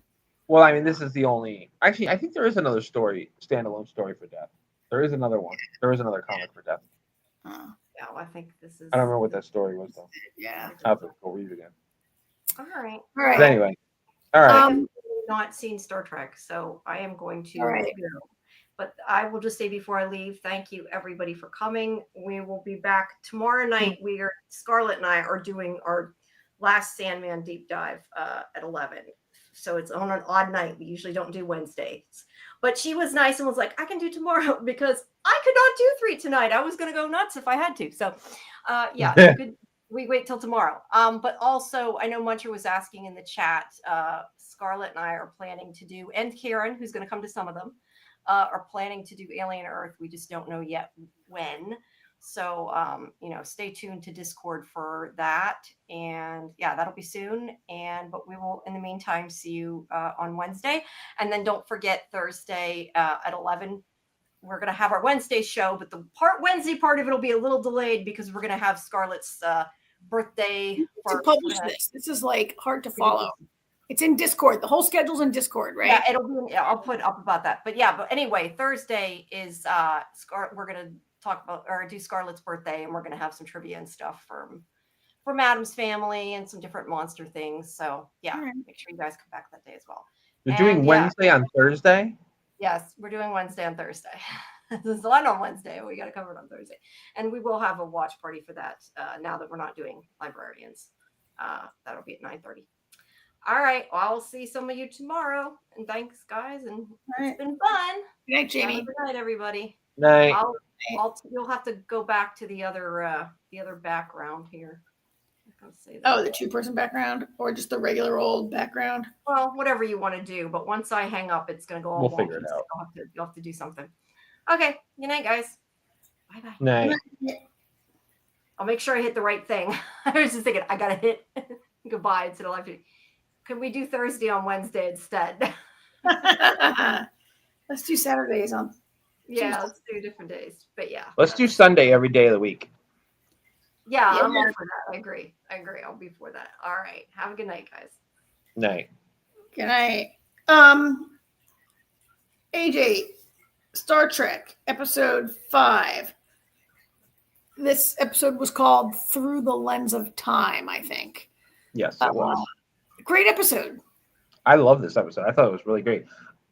I'll tell you though, the way it started out, I said to Artie, I was like, I'm gonna be really pissed if they added Gamble to the cast just for this episode to kill him. He was in like 2 episodes, right? They added him a little bit earlier. Added him he's been in a couple episodes. He's been in a couple. They added him. I appreciated that they added him and like developed. Yeah, they added him in the premiere. Yeah. I appreciated that he got in a few episodes before he got they built a little rapport there and a little bit almost of like a fatherly role for Mbenga, kind of, right? Or before they I think he's more of a mentor. Yeah, more of a mentor. Certainly.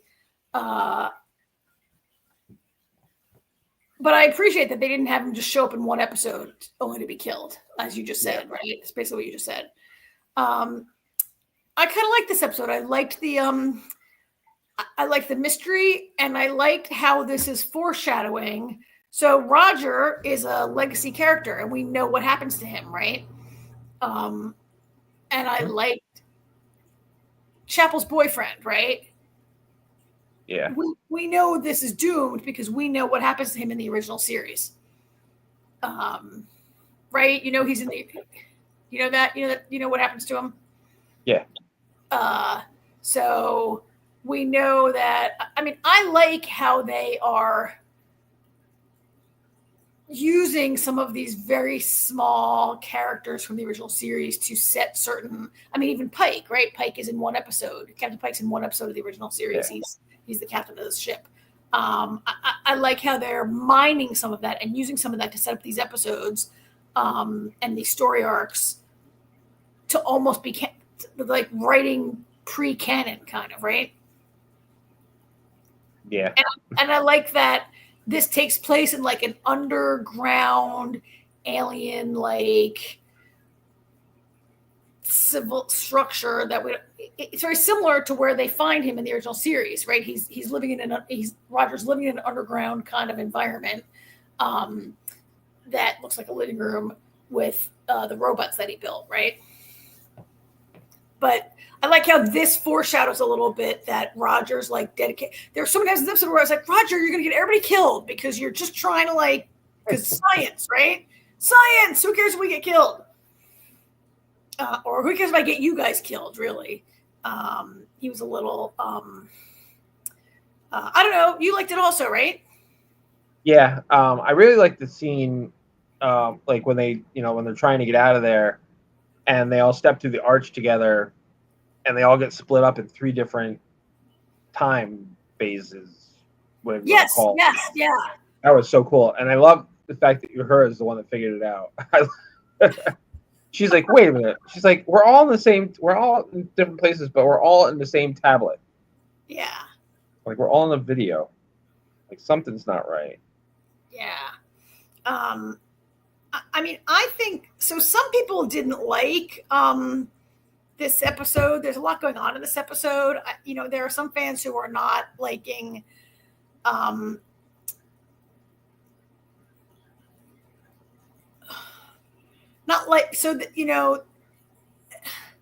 some people didn't like the whole thing going on with like Gamble getting his eyes burned out of his head, and then he's like possessed by what's he possessed by? I don't know. And then near the end of the episode, Marie comes in and she's got Gorn DNA, and she reacts to this other guy, right? Like all that was a little cuckoo. and felt like, some people, I didn't mind it. I liked it, and I don't, I didn't mind them. I loved it. Back and forth between these two locations. Some people didn't like it. I liked it. You know what I really get a kick out of? I actually said this to Artie while we were watching the episode. I love the fact that a movie from 1970, Jaws came out in 73. It's 50 years old, 75. Okay, so Jaws came out in 75. Oh yeah, so am I. Jaws came out in 75, and the amount of times that they have repurposed the most iconic line from that movie when she says, "We're going to need a bigger landing crew." Oh yeah, yeah. That line it lives on forever. We're going to need a bigger landing crew. Yeah, and then they send down Spock and La'an, right? Yeah. To come down, and then they split up. I think, right? The awkwardness between the four of them is I know. It's kind of great, right? I think they're. I mean, another thing that some fans are objecting is that this season is like very focused on romance. So you have what's going on with Pike and I forget Marie's last name. What with Chris and Marie, right? Their relationship, and what like do you when your girlfriend gets possessed by the Gorn? Like, what future do you have? I don't know. We're gonna see. And then we have Chapel and Spock and their romantic travails going on. Now it looks like he and La'an might have a relationship. Well, it looks like he and Leon are having a fling based on the conversation that Chapel had with Leon. Oh yeah, because they've agreed like no strings, no nothing, yeah. Right? And then you have, I can't figure out if Ortega's brother, his name is Berto, right? Beto? Ortega's brother. The documentary, he and Uhura, I can't tell, like, okay, there's a little something there, but I can't tell if they're just doing it to irritate Ortegas sometimes, right? They definitely were at one point. Yeah. There's definitely, he definitely likes her. That is for sure. Yeah. She was, being a little flirty with him, but she was also flirting with Scotty, and that made him turn red. So. Oh, yeah. Yeah. Ortegas is grounded in this episode. I mean, if that's a frustration, is that we've had like 2 episodes now where we don't really, they're slow burning whatever's wrong with Ortegas. Whether that's just PTSD, whether she's got a little Gorn baby going on also because she got stabbed pretty hard, right? Part of her hand got burned off in the Gorn stomach acid, and then she had all that bleeding. We don't know what's up with her, right? That's a slow walk. How do you like Dr. Corby in general? Chapel's boyfriend, fiance. I mean, right now, he's her boyfriend. He's, you know what I mean? Like, yeah. He doesn't have a lot of personality yet. No, I mean, I guess they jumped him up a little bit in terms of turns out he's got like a PhD in like ancient alien reincarnation or something like that, right? Like there's a lot of scientific mumbo jumbo about like what he's studying and what's going on in this like temple or whatever that they're in. But I feel like they are playing him like moving toward that sort of obsessive thing that will eventually destroy. I mean, to be fair, I was all for continuing when they were all like, you know what, we should probably stop and get out of here and regroup. And he's like, no, we need to keep going. And I'm like, yeah, you need to keep going. Like, I want to see what else is in there too. So yeah. Speaking of the temple, though, again, when Christine pricks her finger for the blood, to give blood of your own free will, my first thought was, why isn't everybody pricking their finger? Like, why aren't they realizing, we all need to do this? And then, it turned out that that's what they should have done, because she was the key to everything, because nobody else could get through anything without her. She was literally the key, right? To get through every door. Yeah, to get through every lock. Yeah, why couldn't everybody's like DNA be included there? Yeah. You know what I thought was when the alien tried to bolt? I was like, great. Here comes Federation. We don't have a, we have an understanding with these people. They don't want to join the Federation, and we just got one of their people killed. Great. Oh yeah. This is not going to end well. First, he like screams, and he screams like evil in like his local language or whatever, right? And they're like, "Oh, let's keep going." And then they get the. Well, no, by that point, they didn't have a choice because the door closed and shot him. Oh, they were locked in there. Yeah. Disintegrated him. Yeah. So then, and then on the ship, all the stuff with Gamble. I don't know what, I mean, it's some kind of true evil. Oh, actually, no. You know what the best part about the entire episode, because of this evil, was I forget Carol Kane's character's name. Helia. I loved that little monologue she gives at the end about evil. That was so intense and so beautiful. And then she turns to Ortega's brother and is like, you want to do that again? You want to go with that again? And he's like, nope, I got it. And everybody's just like, oh my, like everybody was so intense and on the edge of their seats because of her, like they were, oh. And then she like, and then Pike was just like, oh. Yeah. She's really, I love her. I love the way they use her for comic relief. That's not, that's just smart and makes sense and plays into the scenes, and it's not, at the character's expense or anything like that, right?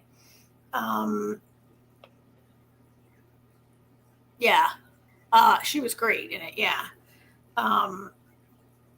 So by the end of it, so I was kind of bummed that they killed Gamble. I mean, on the one hand, he's not your typical red shirt because he got some time to be introduced and to form a relationship with Mbenga, only to have to be killed in this episode, right? They can't like cure him. They can't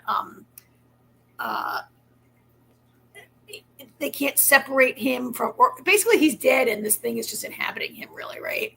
I think. So I'm sad that so it was surprising, I think, that I thought they might save him. Like, he was a speaking character who was in like 4 episodes. I thought they might save him. But in the end, they have to like beam him. They say they beam him to nowhere. I assume that this being is going to be, it's in the transporter buffer, right? Yeah. We get that little glitch. Yeah. At the end of the episode where it changes language. Yeah. There's like a ghost in the machine. I mean, given that in season 1, Mbenga kept his daughter in the transporter buffer for like, for like a whole year, a whole season. And also like Dr. Corby's story, where it goes in the original series is he uploads his consciousness to a robot basically in like 1963 Star Trek. Right. And so, I mean, it's like a version of what we see here, like transporting his consciousness into the buffer into a robot. Like, it was nice foreshadowing of where Roger's storyline is going to go eventually. Although he doesn't really, in the original series, he has been missing for 5 years. His science mission was missing for 5 years when they find him on this planet. So I don't know if he like broke up with Chapel before then or what's going to happen with that. But I thought I was not going to. I mean, I wasn't sure I was going to like what they're doing, what they did in episode 1 with like Chapel's like, I'll be back in 3 months. Let's see what happens. Don't wait for me. And she comes back with like a very serious, like, boyfriend. And I was like, what is this show doing? I mean, I know they can't get married, but what is going on? And now I realized who this guy was that they hooked Chapel up with.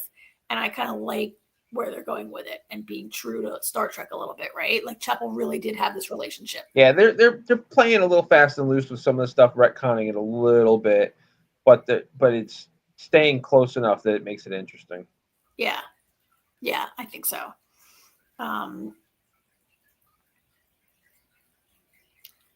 I think so.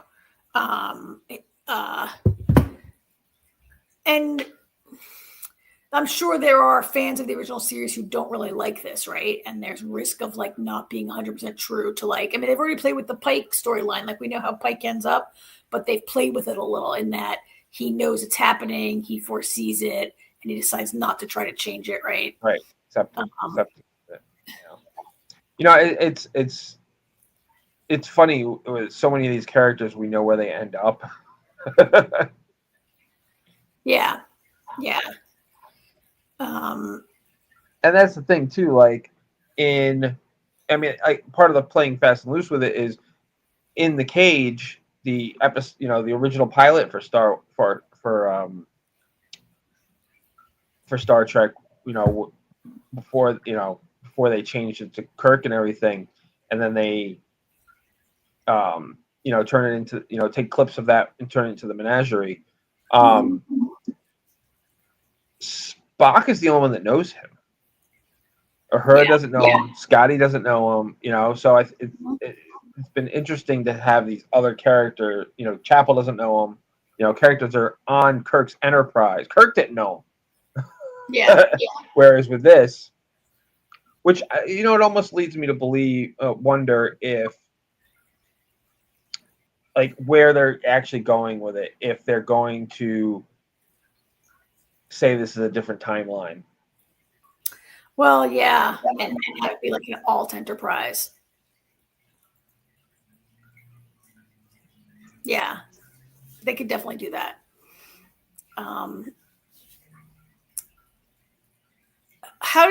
So the other thing that's going on in the background is like the Marie Gorn storyline, right? Yeah. And how they're going to resolve her having Gorn cells, Gorn DNA.